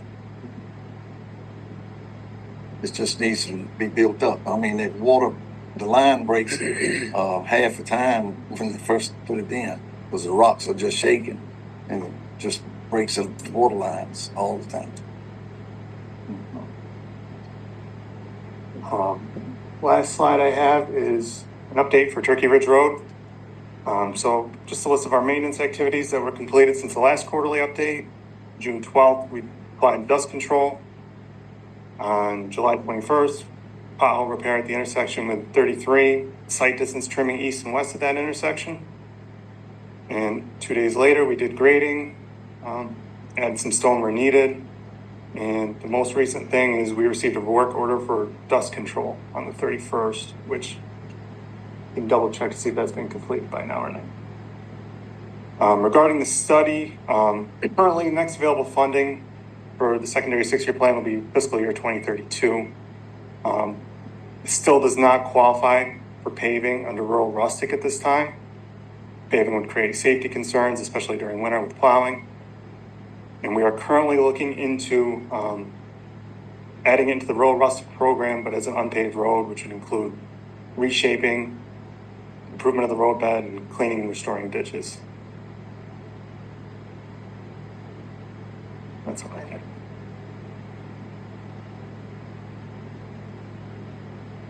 Great. Anything else? No, that's it. Anything from the board? Yeah. I'd like to say something. Yes, sir. This is going into Albemarle and just like that in Greene County too, but I noticed all the areas where the guardrails, even right there at North Point, going south, all the guardrails are falling over because there's no soil there. I don't know whether the VDOT is going to plan on putting a third lane north and south, because if they don't pretty soon, it's just going to be one little lane because it's already leaning the whole everything. And even in Greene County, roads are being washed away. The 667 Middle River Road funding roads, is that part of for paving part of that road? Yes. Yeah. I've got some feedback from several people that live on that road and have requested not to have that road paved. They would just assume the way it is so I mean, I don't know if that's something that you guys can reconsider to, for the people that, I know quite a few people that have actually tried to get a petition and they're still working on a petition of, I think they would rather not have it paved in general, so. Is that the board's request not to pave it? Well, that's consideration for the people itself. I mean, We would look for you guys to tell us whether you Yeah. want to pave it or not. I mean, okay. Yeah. The biggest thing is to preserve the funding, though, to put it somewhere other than that. Then if people don't want to, I mean, I think we all got emails on it. I know exactly what you're talking about. And 20 years ago, they did the same thing when I was on the board the last time. They came and requested it be never paved. And the same people. Yeah. How would we make sure that that group of people, like, I heard you said the emails and everything Yeah, else. we did get emails. I'm almost positive we got emails. Okay. Do we need to like? I can get the petition from Yeah, the that would be the thing. Is That's if the we had new enough. apps. I can get the petition from those people, and then if you guys can, Don't dig yet. you know, like I said, it's. I mean, it's to me, it's. That's on secondary section plan. I just want one homeowner that. No. No, Absolutely. But it won't I mean, be. it's going to come down to the majority of the people on there. Yeah. I mean, if you get 10 against 20 saying yeah and 10 saying no, Yeah. majority would rule. Will they bring the machinery back and the workers pretty soon? Because it said August that's when it was going to be done up here at the office, VDOT's office here in Greene County. I don't see anyone up there working. They're pretty close to having that one, I think. And that'll get important for Big once meals. the snow starts and Winter time, everything for winter, right? Yeah. It's ready. I It's mean, imminent. yeah. Okay. But yeah, It's beautiful, actually. I'm like Catalano is, if those people request it, then we have some funding there that we could Do something else with. contribute to something else. Last thing we want to do is approve road that nobody wants to approve. Exactly. Yeah. Right. Yeah. We all look at each other incredulously, but yeah, I mean, that's exactly I right. know how you can improve the road I live on, Moore Road, 645. Oh, you When put they money over there. when a tree falls, like 15 of them, I guess, have fallen this year, right across the road. They saw it right at the edge of the asphalt. And if you have to miss another vehicle, It's not just more road, it's a lot of the roads that way. That's for water control. You don't understand. I mean, they got a mark up back there that says Virginia Department of Highways monument. They could cut back to that anyway. I've moved a lot of them on my Is drive. there a time frame that you would need to, like, for us to take action on? Sooner rather than later. Okay. You guys want to pull the money. We need to Next meeting. full stop on this. Yeah, 25th is our next meeting of September. That sounds good. yeah, I can make the call and get the petitions tomorrow for it. I thought we got emails on that, and I thought, I think I saw at least yeah, one. yeah. Excellent. Keep it on hold now. There was something I was going to ask you guys, and I can't remember what it was because we got sidetracked. Any other questions for VDOT representatives? I have a sign-up sheet here, and no one has signed up to question you all, so that's good. Questions? I know last time we talked about a lot of maintenance items, and it does seem like has been a lot more activity since you guys were here the last time, and we appreciate that. Our citizens appreciate that. There's still some trouble spots, but that's what y'all do. There's trouble spots every day. So, but the things that we had discussed the other day the last quarterly meeting seemed to have gotten remedies, so we appreciate that. I do have some constituents. I live over in the Midway District, or I'm the representative for Midway District. The 607, 29, where the Sheets is, right? There's all that new construction going in on the other side of the it's Ruckersville, right? On your side. Yeah, Terrace Green. I think the public is kind of, if you already have a plan out there with some of the stuff that's going on as far as like the roadway development, I don't know if there's anything that it's in the works as far as changing that. But that's something that 29. Full lanes. not necessarily. Yeah, I guess that's like kind of the question is just like, what's the flow of traffic going to look like once all that stuff's in and everything else? And I know that Jim has done some work, right, with the some of the conversations, but I think the constituency is starting to kind of wonder, like, what's that going to look like over the next several years? And so I just putting it on as a topic to probably like start to come out more as that gets developed in the traffic studies or whatever needs to happen. So I like the go. yeah, I'm sorry. I don't mean to put you guys on the spot. That sounds all great, but there's no studies that I'm aware of. No studies or anything right now. I like that we looked at. Analysis on 607 and 29. Yeah. That's next month. Yeah. But that's just the beginning of looking at the possibility That's of the intersection. the Route 670 and how that'll interact. There is a website on the Greene County page for that project, and all the updates will be posted there. There is traffic modeling that will become available as the project becomes a bigger thing, but they have anticipated the growth in the traffic in the 670 project that is designed to mitigate as much as that it can. And that's a significant amount of commercial and development there. So regardless, there will be more traffic on 29. They're gonna have, have a light on the northbound lane and 4 lanes on the southbound lane. 2 of them which are gonna turn into 670. Yeah, and I think that's why I brought it up, is that I think there's a lot of different discourse in the community about what may or may not happen in the future, and so I just want to make sure that we all are working together to ensure that there's, you know, consistent communication through the planning process, so that way we don't end up in a spot where somebody thinks that the county promised something or VDOT promised something, and we're having a public meeting and they're wondering where it's at. Yeah, I mean, the board's been real active with VDOT for probably 2 years, maybe even 3, on doing a real intersection to serve that. And it does alleviate a long-term traffic problem, which is the 607 intersection, because it was originally designed to go up there and make a U-turn to go to Charlottesville. So everybody coming out of there would have to go up to the Harville intersection and do a flip and go to Charlottesville. So now we've got that worked out. So if anything, it's enhanced. But yeah, I would say that everybody knows what 29 is all about, and it's never good, right? It just keeps on packing up. And Mr. Harton, you can send them to the Route 670 initiative page on the 670 initiatives. Okay. Yeah. As the planning goes further along, as we get contracts starting to be bid, all of that information will be posted as soon as it's publicly available. Okay. It's moving along nicely. Yep. I'm learning as well where all the information's at, so I appreciate you guys and you, Mr. Weedle. I remember what it was. At some time ago, Mr. Friedel and I met with Carrie, and I think the sheriff might have been with us regarding the school traffic problem on 33 across from the shopping center. Remember that? I don't remember where we left that off, but it's still a problem, obviously, right? Because schools went back in, and it's. I remember that the meeting that we had, we discussed the amount of utilities that are along one side of that. That VDOT had no real plan to be able to do that. There was a lot of bottlenecks, and I thought somehow on our end we did something with the schools. Like the school said they would see what they could do to shift a lane over on their property, which didn't have all those utilities. Do you remember that, or am I imagining that? So, if it were funded, it would probably have to be funded as a county capital project. Understand. Either through the schools or the county or some joint project. And anything can be constructed, just a matter of what the cost is. I thought there was some kind of cooperative discussion that was going on at the time, that the schools and us and VDOT would all kind of.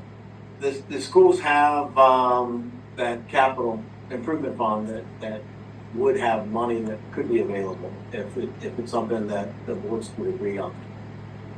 Did we discuss that with the school board at that time? I mean, that's been about a year and a half. It's been a long time. We did. So I imagine that. I think I remember discussion with the sheriff and all about it to see if we could come up with a solution, but I think it kind of fell in the corner somewhere. Yeah. And there were discussions. Well, summertime came in. Nobody worried about it as much. Yeah, there were discussions 7 years ago about all the traffic patterns around the school, and it was, the site plan was approved by everyone, designed, but with the knowledge that, you know, you can't predict the future, and nobody knew what the traffic patterns would ultimately become, and that there might be future projects that were necessary. And this is proof of that coming through. When they completely changed all of the allocation of traffic, you know, more of it ended up in that one spot. So, you know, on the Salt Road side, we have crossing laws or traffic guidance. Right. So those are all solutions: roads, traffic control. You know, there's many different ways to skin that. All of them cost money. Yeah, all of them cost a lot of money. Well, I actually got a call on that first week of school. So thought I would mention it. So maybe we need to look into that again and see where we're at. And yeah, this is right here, right back in the morning drop off. Yeah. Okay. It's incredible. We're happy to meet you guys for participating in whatever you guys want to do out there. Sounds good. We'll meet up with you. Okay.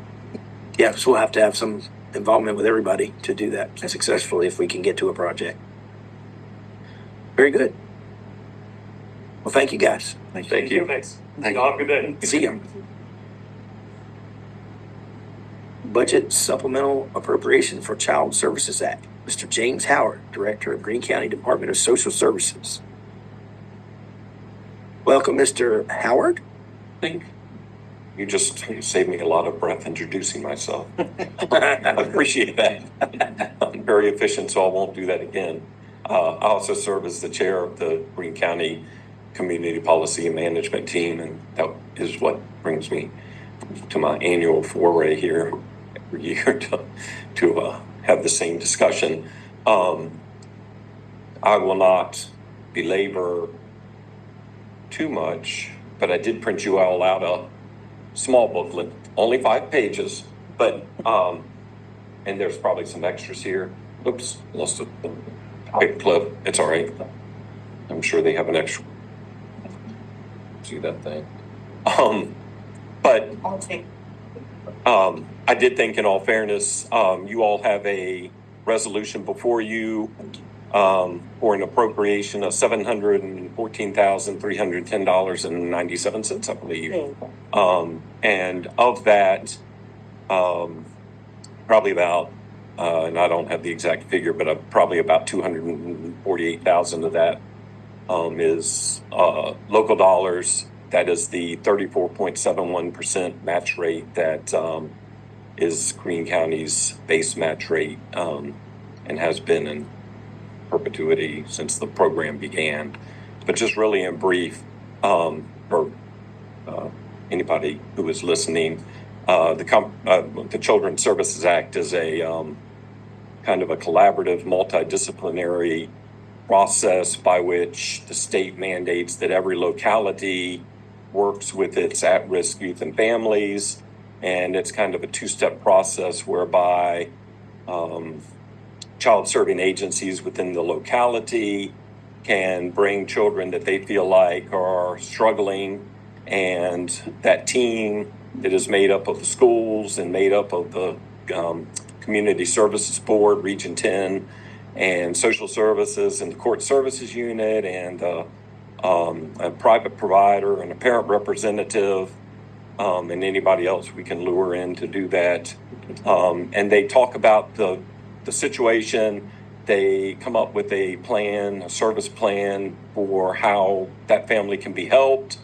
And then it is sent to the Community Policy and Management Team, which is responsible for developing the policies within the locality and for ensuring that those services fit within those policies and that they fit within the policies from the Office of Comprehensive or Children's Services at the state level.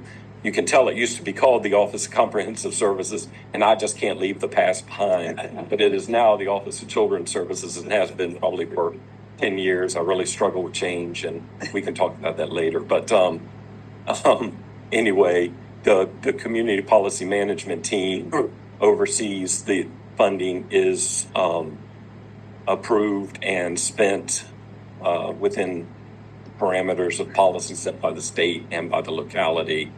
And then the county, of course, has its yearly audit, and the Office of Children's Services has a 3-year audit that is extremely painful and looks over the expenditures for that 3-year period and ensures that money is being spent the way that it is supposed to be spent. And so if you all have any questions about how that process works, I'd be glad to answer. What I shared with you tonight, though, I thought it only fair that you all be able to see how your money is being spent. And so, of course, it's pretty self-explanatory, but the first page is should be state expenditures overall for the FY26.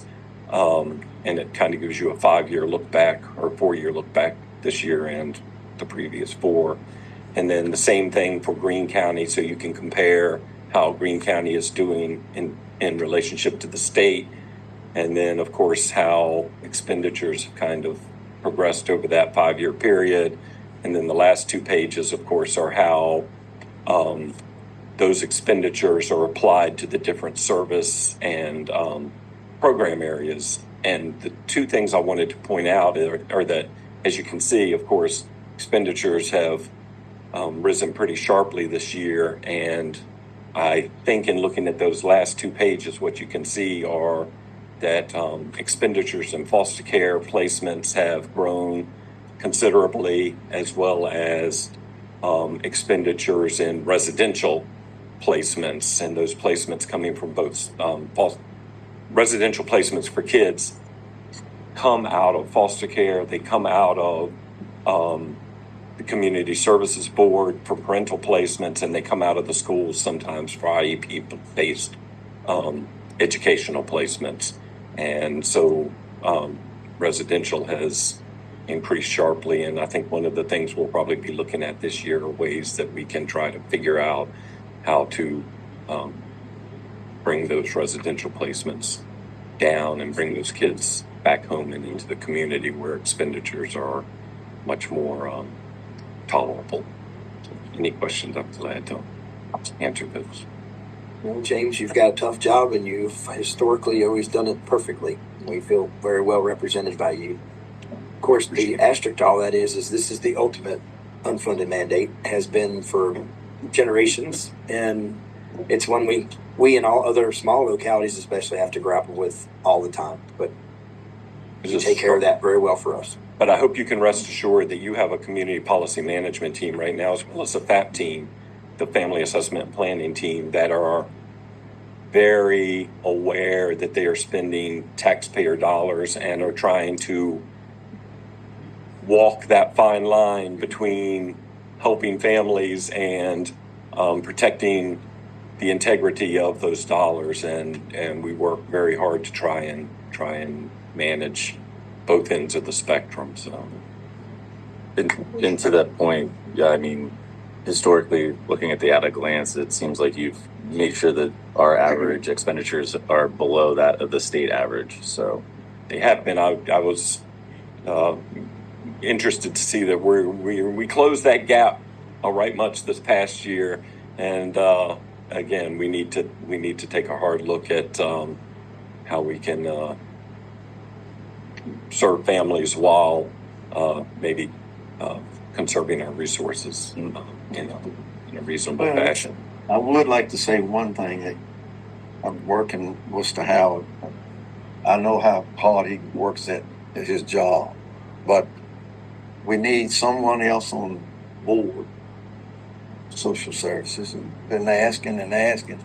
I don't know how you get a volunteer, if we got any or not, and on top of that, when it's hard for Greene County to keep up with the other counties like Albemarle and Culpeper and all these, once he trains them, and then after a while they leave because of the funds that they don't get.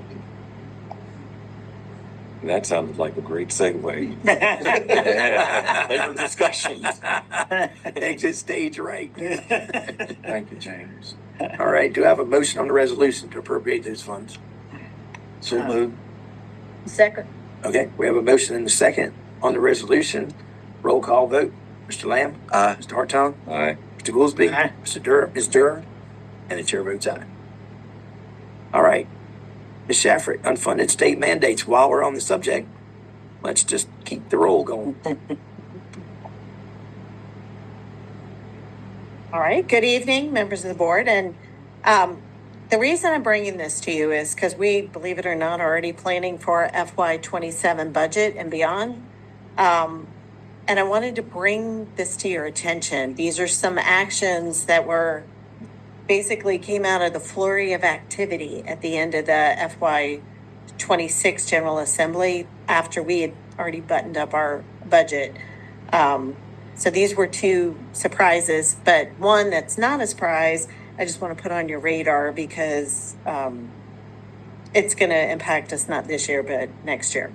And it's another thing we need to work on. So first one on the payroll frequency mandate, this is awareness. So that you know, the analysis we have gotten, the legal analysis we've gotten is that doing nothing greatly increase our risk of an action taken against us. So I have a solution, but because this is a policy change, I just want to make sure you're aware of what that risk is and what's happening and what a potential solution was. And, so legislation requires local governments to pay hourly workers either biweekly or bi-monthly. And previously, we were exempt from that. It was actually passed in 2020, I think, the original legislation, but we had sovereign immunity. And now, by changing the definition of sovereign immunity that happened at the end of the FY26 General Assembly, that makes us have to do it for that segment. It makes no sense to pay some people on one cadence and everybody else on a different cadence. So you would never, if we were like a huge organization, you might run several different payrolls, but it doesn't make sense for Little Greene County to run several payrolls. So we're looking at what we can do to change that. I've already brought up to you before issues about the payroll system, which was implemented in the 80s and is, like I like to tell people, we got our money's worth. So that is a system that we are using other outsourced software. So this would be using different outsourced software that would have some of the modern conveniences that people have been asking for, one of the reasons that have been asking for the project. But this is actually really forcing our hand in a way that I hadn't anticipated, and that's our current payroll system cannot accommodate that change that we're required to do. So I just looked to see what would it cost for us to find a different payroll system to be able to run payroll in, and the cost to do something that was compliant would be around probably a little bit less than $35,000 a year. So that falls under our current procurement process of, we'd have to get 3 quotes. And we would reallocate the money that was for the system that we're using now. And so we're not asking for new money. And that's what I recommend that we do is I need to get the quotes for a new system. And I'm sure that we'll have at least one quote under 35 because the soft bids we did came in lower. We're not asking to outsource all of payroll or anything like that. So we are still putting in the payroll. We'll still be running it in a different software, but it would have modern conveniences, security conveniences. For example, people would be able to change their own tax withholdings. They'd be able to update bank information on their own without having to fill out forms. And that really cuts down the risk of fraud. It would also allow people to look up their balances, which now if you want to look up your balance, you call our one payroll person and she looks it up for you. It would really help with a lot of things that we've struggled with. So anyway, unless there's objection, that's what I would recommend that we move forward with. We wouldn't do that until we were required to do 2 checks, right?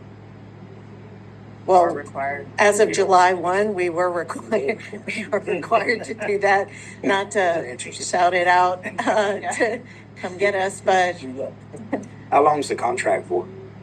it would be, I'm sure year by year, it would be as long as we were using the software. It's not like we have to lock in to, it's not a formal bid where there's a big 7-year contract or anything like that. Although I will say, once you've already migrated over, it's not like we constantly looking to see if there was other software that was slightly cheaper, because it's a big thing to get people used to, a new system and the interfaces and stuff. But it could be a temporary, sorry, didn't mean to interrupt, because I think what you're getting at is it could be a temporary solution to when we do a further ERP. We're not locking into anything. That's exactly I could tell that's what you were about to ask, and that's an excellent question. I'm glad you asked it. So it doesn't lock us in or cut off any avenues for what we might do with a future ERP, because I definitely wouldn't want to do that. I think they're gonna, in fact, I know the one quote that I got that I really like, it's used by a lot of different entities. We just pay a monthly bill essentially for service. That's what we would do until we go to something else.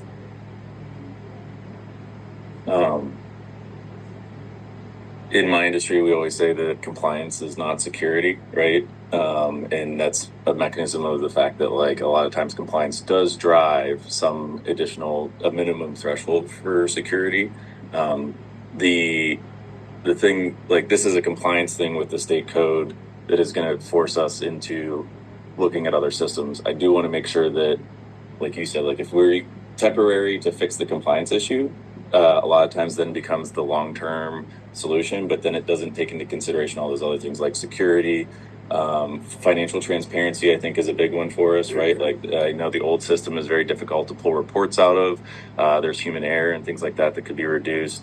And then whenever it does come to considering new solutions, there's always adoption, right? Training you in your service agreement, and finding the right vendor depending on the type of solution. Sometimes if it's software based, it's like you sign up for 3 years and you get a locked in rate for those 3 years because they're always going to up it every year, right? And so there's lots of things to consider to do, like financially smart, and also make sure that we're getting the right criteria. So I think that this is something that we need to close this compliance gap on quickly, so that we reduce that legal risk to the county. But as far as coming up with a long-term solution, I think we need to sit down and like write out what are all the different things we would want considered in a new solution, and what is the actual real total costs to the county, but also what are the like you said, conveniences. There are some things that I consider like the security not is a convenience to me, but that's a personal opinion. The additional financial kind of transparency that would be available too, right, is like being able to see overtime reports that are easily translated to like all the different departments and things like that, right? Like those are things that I think the constituents desire in a system, because then they can feel better about how we're spending. Especially payroll is one of the biggest parts of expenditures, right, for the county. So, and there were concerns, I think, that the treasurer brought up, right, or the treasurer, with, again, like how the system is set up and everything, and so that cross-functional kind of consideration between the departments. This doesn't address any of that. That's why. That's what I'm saying is like, we could have all of that for 35. I never would have brought you $1 million right, from the CIP. Right. Yeah, I'm just trying to let the public know that we need to take a lot more consideration in the system and understand what the real cost is going to be, and that $35,000 this year is a start, and it's reducing a legal risk, but it's not necessarily the thing that's going to end up being the total cost of ownership for our financial systems in the county. No, I'm glad you brought that up, because, where we're starting in the limited features in the system, this is more analogous to that. So this doesn't get us any of those advances that we had talked about you can get with a modern ERP system. It does have some convenience things, but we'll have to, as we run payroll, that amount, it comes right back into the Bright system. It's just not the processing of payroll isn't happening in Bright, but we're still actively and very much still using it. So all the reporting, everything else is still coming out. As I call it, the one version of the truth. There can only be one version of the truth when it comes to these systems. And the system of record is going to be Bright. This will allow us to run a payroll and then send what all that information was back over to Bright. It's a Band-Aid for a specific issue, not a complete change in systems or anything else. So exactly. I can't remember what the initial cost was for that one system that the treasurer was trying. Yeah, I don't remember. Yes. And that was a very specific subset of things out of the county, but that one system, I think, kind of brought all the systems together under one thing, wasn't it, or something? So the ERP that's been on the CIP it's a $1 million project. What we asked for last year was $300,000, $200 for us to do the requirements analysis, or blueprinting, as you call it, for the county, and $100,000 for on the treasurer and for the commissioner of revenue. So we were going to split it like that, which 1/3 of the requirements were theirs. And so roughly what we're paying for is pre-pack, like people say, don't you need like these, it's really literally mapping step by step every single process, how you do every pay, how you do every AP, whatever, how all the treasury functions, everything gets mapped and documented. And then you take those Payroll in there requirements too? and then you bid out and you say, we want a system that can meet all these requirements. So that's why that's the first step. And then you go out and you find the system that can meet all that. And we still need to do that. But in the meantime, so we don't get in trouble for a July 1 requirement that we're struggling to find a way to adapt to. And in all fairness, since this passed at the end of June, I think July 1 we should get some grace because, I mean, that's a pretty big change. And normally we get like a year or more to be able to adjust to any new requirements. But because there was an existing law and the definition change, there was no ramp up time to be able to do this. So a lot of people are scrambling and we're all going to end up in the same place with the same kind of solution. It impacts the schools as well. One thing, when I've talked to Dr. Whitmarsh, the superintendent for schools, and they have conflicting legislation that tells them something different. So on the school side, there's kind of even more to sort out and decide because this is a very unclear area because it's a backdoor way of making a requirement for us, I feel. And on the schools, it's even messier because of other conflicting things that would have to be deconflicted. But it may turn out that they need to comply as well, in which case that's another, like roughly twice as much money for them because they have roughly twice as many employees. So if ours is, let's say 35,000, theirs is going to be 70 as an annual cost. They wouldn't be in a position to move forward till the summer, when they, doing something like this kind of change in the middle of the school years might be really hard. They might say something different. I'm guessing they probably wouldn't want to do it till summer. They may want to do it if they're told they have to, as the process to deconflict these laws happens, and they may get very little notice too. I don't know. And I bring that up because that's also something that we didn't have an opportunity to fund anything like this on our side or them. We can absorb this cost.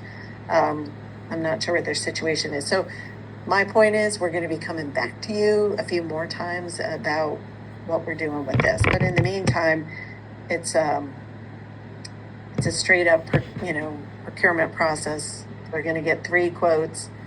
We're, they all seem like they're going to be well below the threshold where we would have to go above getting 3 written quotes and find a way, to get this compliance done. With in my perfect world, we would go switch over to this new system or go live, as we say, on January, so that we don't have to make a W-2 out of 2 different systems. It makes it a lot easier for tax reporting. It makes it a lot easier for a lot of things to just start fresh at the beginning of the calendar year. So it's not a heavy lift to do something like this either. That's why we could have a date that's coming up. But there is still, there's a lot of holidays, so I don't want to be trying to explain to people how to use a new system right before Christmas. Like, I want to get the training and everything done in November. And we're out of compliance, so that's the urgency that's coming up with this. Ms. Kemp, can you get us out of this? She's the one making me nervous.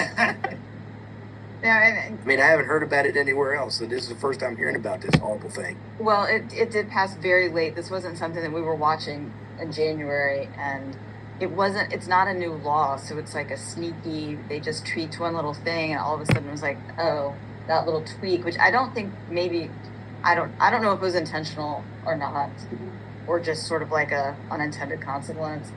I will say the reason you wouldn't hear about it, and we had just was at a regional meeting and we were all discussing this. Almost everybody else is already compliant because they're already running bi-monthly or bi-weekly payrolls. So it's only those of us who are still running monthly that are getting caught up in this. So like in this region, it's us in Nelson County. And the ones that are impacted are very rare. There are a lot of schools that are running monthly payrolls. But again, like I said, there's a lot murkier situation there because of a bunch of conflicting laws on the school that are very specific to schools. And if you're running on a newer system anyway, you have the ability to change. There's flexibility within the system. The Bright system, as you said, it was from the 80s and is very much hard coded in a specific way, right? Correct. So that's a good point too. Some of the other ones that we're running just monthly, they're just adjusting their current system. Nelson, like us, are also on the Bright AS400 system. So you're not asking for a decision tonight. You want to bring us bids for this service, and then we decide which bid to take? Well, I can do that. The next meeting is September 22nd. It would put us, that would be another month of being out of compliance. Or if you felt comfortable with it, just following our current policies, I would just move forward. I mean, most of my constituents that I ever see anywhere despise outsourcing. And then I like to think about it a little bit. I mean, we have to comply, but I would like to think about it a little myself. I mean, it's up to the board's pleasure, obviously, but that's my feeling. It's not that I don't believe you. I just have to think about how this is going to work out. So let me say this at first. I think when I can't remember who I had discussions with. I did say outsourcing because I was thinking of it being able to do a whole bunch of other things that were more like of what we would get out of ERP, where you're literally going from the exact functions we're doing in BAI already.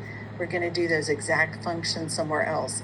The only difference is there's going to be windows into the processing that's happening in this new system that allows for some more visibility on leave balances, for example.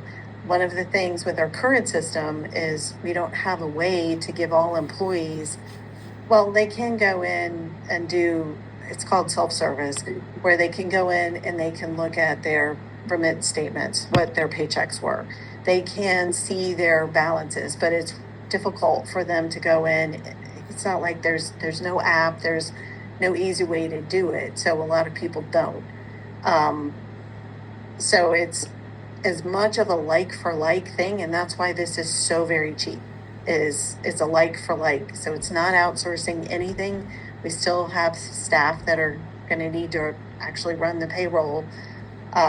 It's just going to be in a different place. What's the board's pleasure? We can talk about this again with all the options, or what are we going to do? Let's make something happen. I would at least look at the bids, see Okay. what the bids come in. If we can get those in pretty quick, and then we can kind of go from there. We definitely got to get in compliance for sure. But Yeah. That's the main thing. The way the Commonwealth operates, throw me in jail. Right? I mean, how do you sneak something through in the 11th hour, the 11th day, and it gets old. I do think that, like, again, this is more my industry experience in the electric sector, and I understand the pain point of like not having an implementation period prior to a compliance need, but a big part of being able to say that, like, if that we were addressing the risk, right, is to give some sort of move forward direction, at least a plan. I think that you said an implementation date of January to ensure that we have that stuff. So like this isn't something that we can sit on, right? So No. I don't think so. And I would feel more comfortable to see the whole picture and then decide then. No, I don't think there's any way around it. So for the final decision anyway. But. Yeah. So are we asking that Kathy get 3 separate bids at this point? That way she has direction And what they do. What they provide. Okay. And I can do that compared to what BAI is already doing, so you can see the difference. Okay. And that'll help. Okay. And I really would like to talk about the end solution at some point. Something I'm really qualified to do. Talk about the big picture, but we do need to discuss how that process would go. I think that every year we look at it at budget time and it's a number, and that's great. But what I've learned about it to this point is that the details of that, for people that don't fully live that life, I like to understand them before we move on another system that's going to be with us maybe for another 20 years, right? Yeah. And I want to make sure we're very, very, very inclusive of all the users, constitutionals, their staff, our staff. I like to have like a committee structure set up to like try to help make those decisions and come up with some kind of plan. Not for tonight, but I realize that we are playing with fire with that system. I get it. I think we all get it. Okay. All right. Thank you. All right, so I will bring that back for September 22nd. Yeah, with a fully baked, like ready to sign the deal the next day kind of thing. Because in a perfect world, no matter if this was March, I would still be telling you January 1 is, well, except for the compliance issue. Doing it at the beginning of a fiscal year or a calendar year is ideal. And I think that us getting more details, it clearly clears us of saying, hey, we're not going to do anything. You know what I'm saying? Right. So we're moving forward. I don't think we're going to get in any trouble for that. It's just due diligence. All right. And then the other change that was somewhat, this one was less surprising, I guess, because this has been discussed. But there is a new state law that requires that we pay a minimum salary of $55,000 for family service specialists. So, in meeting with Mr. James Howard, yes, he is still here. Good. The issue is you start changing one grade and it starts to cause all these issues of internal parity and external parity. On the plus side, or the good news, is the current pay range for the system, as listed in the memo that I wrote, is just under $1,000 difference. So what we can do is create a pay band within the existing range, and so that we can advertise at 55,000. But that's a Band-Aid on a bigger problem, because we're already experiencing so much turnover. I think, Mr. Lamb, you mentioned, since you sit on Social Services Board, that's the minimum. There are a lot of localities that are paying more than that. And people are leaving to go, and maybe Mr. Howard can speak more to it if you want some very concrete examples. So we're looking at turnover for all of that. So short term, creating a pay band because we have to be compliant. But long term, we're looking at how can we address some of those pay issues. We just did a big pay study in 2022 to 2023.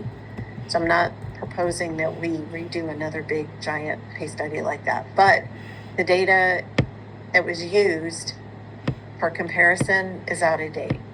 So we can do a smaller, more simple type of refresh, I'll say, of that pay study. Or, we could do, the only other solution that kind of preserves what we have would be just to apply the percent increase to bring us up to that particular pay grade to compliance at 55, and just apply it to the whole scale. But that would cost $199,000 a year by doing that. And it makes more sense because generally to do refreshing the pay study for two reasons. One, different groups of positions or jobs like accountant or IT or sheriff's deputy or social services, they don't move at the same exact rate. There's times where certain jobs are hotter, and so you see more of it's called wage inflation in those jobs. Other jobs kind of lose, like they could lose value. So you can't, it's very difficult. You can just apply something to everybody, but it's more efficient and more effective if you kind of go and look at it more surgically. EMS has mentioned that they're starting to see or hear that they're getting out of compliance. The sheriff just left, but he's asked several times that we refresh that study. So I've just looked into it enough to know that we can refresh it without having to do a big one. But before I spend time working on whether that's a good idea or not, I wanted to bring it to you to see what your thoughts were. So how does this relate to the social services? Probably first. So first, it relates because right now the pay band, the grade that those positions are in isn't compliant with the new law because of the Okay, minimum. so what's it gonna cost to get them in compliance? So we could create the pay band to put it in there. That's the only issue I think we need to be talking about Okay. right now. My personally. Yeah. So I just want to know what we got to do. What's it going to cost to get us where we need to be with those positions? Because we're breaking the law. Well, Well, we're not because we immediately brought We're not breaking anybody the law. who is making, yeah. we're not efficient in our The sheriff implementation. did just leave, but still, this is recorded. So what we have been doing is advertising. We created a kind of pay band that sits within that pay range, so that when we advertise, we're advertising at 55, and that's a short-term solution that could take us through. It's got to take us through this fiscal year, and that's all we're going to do. So there's Okay. really no cost to it because Okay. it's not a. I don't think we've had anybody that we had to move up to 55,000. Yeah, we. It's just paperwork. So it's just that. Okay. If we were going to have a longer term solution, now's the time for us to start working on it so it's ready for our FY28. And so that's why I bring it up. I haven't spent any time on it, but because I wanted to hear what you had to say. I think we should talk about that during budget. So the cost of the pay study change, because that's expensive. Right? If we do it for the whole system. Yeah, but I won't have anything to share with you because we need to hire somebody to do that analysis. And that would probably cost, that's a real swag, 50 to 100,000, but probably closer to the 50,000. You say 70 to 100 in your narrative. Oh, Yeah. then that's what I Googled, so Yeah. that's probably more accurate. So That's what I think sometimes we need to talk about spending that on the pay study before we do the pay study. So Because we're doing pretty well with what we're trying to do. And I'm not saying we don't need to have one, but I think we need to look at it in a system, I guess is what I'm trying to say. Not one department or another, right? I mean, I could put out a soft bid again to just see what it would actually cost to have, and we're not talking about a new pay study. We're talking about refreshing the data within the current, because a lot of work went into anchoring, it's called anchoring positions, how they got set on the scale and all that kind of stuff. So we just need to update the comparables, because a lot of times when I'm standing up here or talking to department heads, they'll call their colleagues to see what they're getting paid. And that's not the best way to do it, only because they're going to cherry pick the ones who are going to, make the case for them. It makes more sense to do a big comprehensive study. The cherry pick is cheaper. Is it? Because Well, yeah, it could be. Because, if you take $50,000, you can spread the love a little bit. I didn't say you were cherry pick. I'm just saying the tendency might be to cherry pick. And there might be other solutions where they might say, maybe instead of, changing, maybe we create different levels or something like that. So you even narrow the problem down or narrow the scope even more. So just so I'm clear on what the actual potential issue is, do we have any employees right now that fall underneath that 55? Yeah. We brought everybody is making at least 55, and going forward, we're advertising at 55 plus. So we're Or about with the positions that we Right. had, that demanding. and we had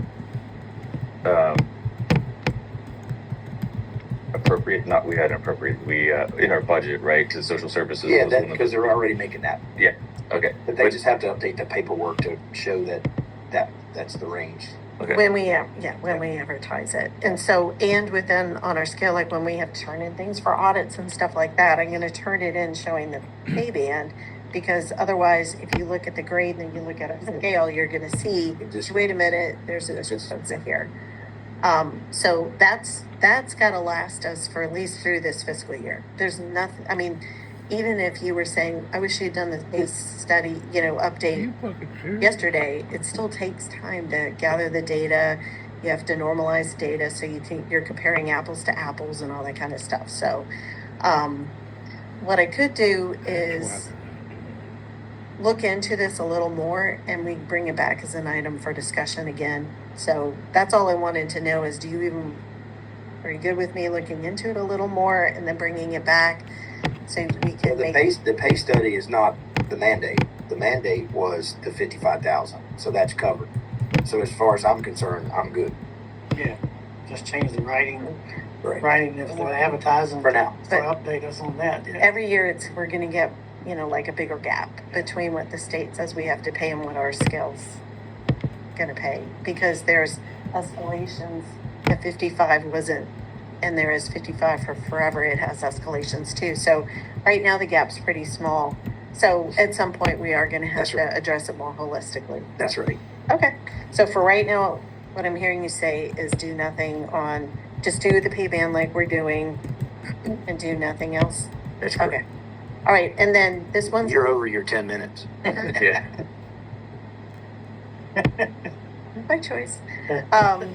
So future actions required, just putting on your radar that we have to do the paid family and medical leave program that passed. We have until 2028 to get that implemented.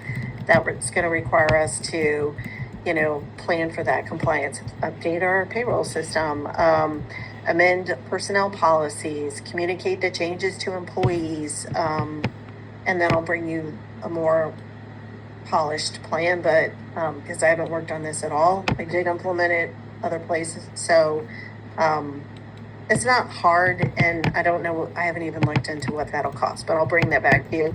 Just threw it on this memo because something to think about and know that it's coming for the future.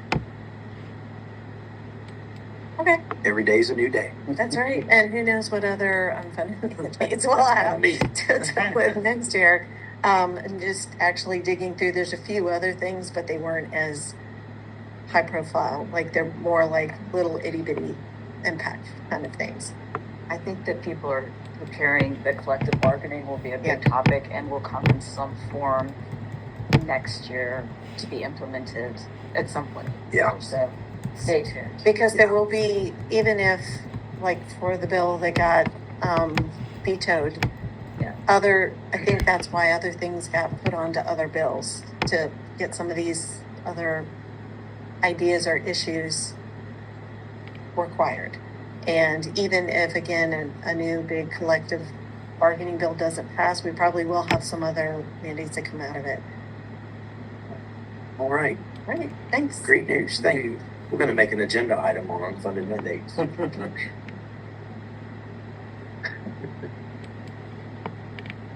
All right. Consent agenda is pretty simple. Can we take it together tonight? I have a motion we take it over. All right. Now a motion. Do I have a second?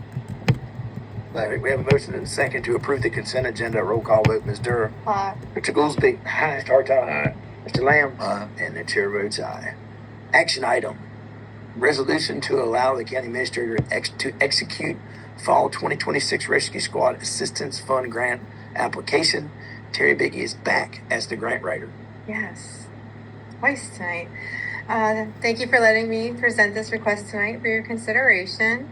As you know, and so the public can be aware, prior to submittal of a grant application that requires any matching funding, I come before the board and ask permission to submit, as only the Board of Supervisors has the authority to allocate county funds. I have presented requests twice per year since 2022 for the Rescue Squad Assistance Fund grant. It is the only EMS-centric grant in the Commonwealth, and there is not one at the federal level.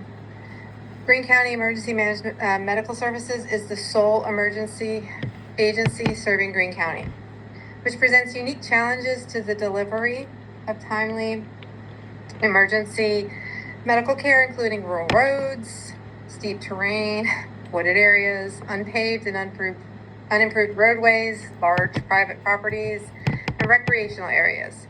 And it makes it difficult or completely impossible for a conventional ambulance or a quick response vehicle to access patients safely, especially during poor weather conditions such as snow, ice, or flooding, as I mentioned earlier. So we are requesting a grant from the state for for a UTV. It will be a 50-50 grant from the state. The total cost of the project includes the UTV, the skid, and the trailer at $26,810.50. However, the state will only allow $8,000 for the grant, which means $4,000 from the state. Nothing toward accessories are included in any of their grants. It's hardly enough to cover the request, and so we have offered the suggestion, that you use opioid abatement funds and donations that have been given to EMS to cover the remaining. We would not know this until January 1. That's when we would hear if we got the grant, and that's when I would come before you again to allocate funds. So you don't have to know that tonight. The primary purpose of the UTV is not patient transportation, but patient access. And Ms. Metter's here tonight. She has specific examples of times, if you want to hear, when it had incredible difficulty reaching patients during the ice earlier this year specifically, but many other times, due to our unique challenges of Greene County. And so I asked if you let us submit. Okay, you need a resolution to authorize the submittal. Mm-hmm. Yes. What's the board's pleasure? I have a problem with at least trying to get some funding for it, yes. Okay. I'll make a motion. Okay. We're ready. I move that we approve the resolution authorizing the county administrator to execute the fall 2026 Rescue Squad Assistance Fund Program. Okay, do we have a second? I second. We have a motion and a second on the resolution. Roll call vote. Mr. Lamb? Aye. Mr. Hartone? Aye. Mr. Goolsby? Aye. Ms. Durr? Aye. And the chair votes aye. Thank you, Terry. Thank you.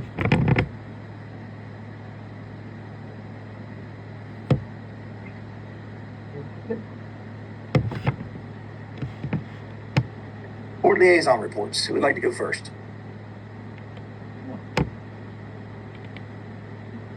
Anybody? I did not attend in person, but I listened to the school board meeting that they had, and they had done a retreat and come up with some school priorities and stuff prior to the school year, and so they were expressing those.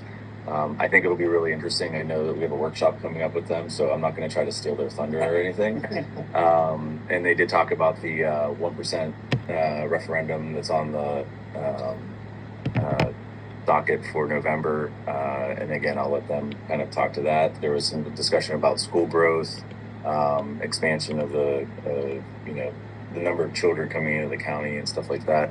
And so I think that they have a lot of information to provide to us, and I'll just sit back and we can all take it in together, as a board. But it seems like that the school year kicked off really well. Getting back to school, at least it didn't seem like there was a lot of problems, but there was a lot of planning behind it, and it seemed like they were doing pretty good. So Very good. Yeah. Do you have any idea what the population is right now? I can't give you the numbers. I could go back and look, but I will say that they have a study. They had a third-party study that is going to show the increase student, and I think it's going to be an increase, based on number of residents moving into the county. So a lot of it has to do with the new growth area, the new growth in the area, as far as younger families moving into that Terrace Greene area and stuff like that. Gotcha. Ruckersville and Midway. All right. Other none. Yeah, that's one. The planning commission didn't have a meeting this month, so I didn't have to attend that one. And Thomas Jefferson thing is usually the first of the month, so I updated from that one from the last one. I do know a lot of this. A couple of the counties that are associated in the Thomas Jefferson PDC, a couple of the counties did not vote for that referendum. Mm-hmm. So Yeah. The superintendent canceled the jail board meeting. Okay. It did miss the Ravana water thing this past week. Well, you got it here on Saturday night. Great day. What a storm. And I'm just too busy to take that one in the middle of, it's hard to make that one in the middle of the week. It's hard to do that. when Middle you of the work, right? day, yeah. It's very hard. And I think the planning and zoning, because they had planned on doing the demonstration for the drones and stuff, and then that got canceled because of weather, and so they're going to move that maybe sometime in September. Yeah, all of the staff of our planning members are back from vacation. Travel. I'll coordinate with them on their availability, and also the firm that's, of course, donating the time. Mhm. But Okay. Everybody good? County administrator update. Hey, thanks. Just a reminder, we have Sunsets on Main this Friday. That'll be out here in the pavilion area. Ravanna is the name of the band, and Wolf Fixins will be the food truck. So it'll be a nice way to, as people have started school, and take a minute to relax and do something fun. Hopefully the weather cooperates. We have, so I sit on the Central Virginia Economic Development, or Central Virginia Piedmont Economic Development Board. Actually, I'm the chair. And we just commissioned a study that looked at this whole area about what the advantages for and opportunities there might be that can meet a lot of our different requirements, like preserving rural areas is a big concern, not just in Greene, but other places. So focusing in on, we've talked a lot about the biotech sector and also about defense-related areas. And so we've been meeting a lot to talk about what are some actionable next steps and what would that look like. And so we'll have more information coming, but there's a lot of, it's exciting because we're kind of at a precipice where we're looking out at some hopefully really good things that'll come that'll be good for this whole region. And so it's a very regional approach. I just mentioned that because I think that the success, how successful we are as well as everybody else, will be even more possible because we're all working together. So we're not cutthroat competing against each other. We're finding ways to be able to bring out the best in each one of our jurisdictions. Mr. Lamb mentioned that we need somebody on the social services board. I had actually made a list because we need other volunteers. Board of Equalization needs 2 people. That's something that's pretty light lift. And it's going to be necessary in the spring because we're doing a reassessment. So these are you're just the board that hears the appeals. Ruckersville Advisory Committee is looking for a member, and so if you live in Ruckersville, that's a great committee to join. The Tourism Council needs somebody. The Social Services Board needs someone. The Agriculture and Forestal District Advisory Committee needs someone, or someone's, is it the positions? Anyway. And we need at least 2. Yeah, I think that's 2 people there. The Ravanna River Basin Commission, if you have an interest in ecologic things, that's a good one to be on. The Jefferson Area Committee for Criminal Justice Board needs a person, and Economic Development Authority needs a person. So there's a lot of opportunities if you're interested in that. And then the last thing is the Clay Festival. There's posters that are going to look like this that are going up. That's going to be on the 19th and 20th of September over here at the high school. It's a really great event. I hope to see you guys there. That's it. Okay, thank you. Other items from the board? Who would like to go first?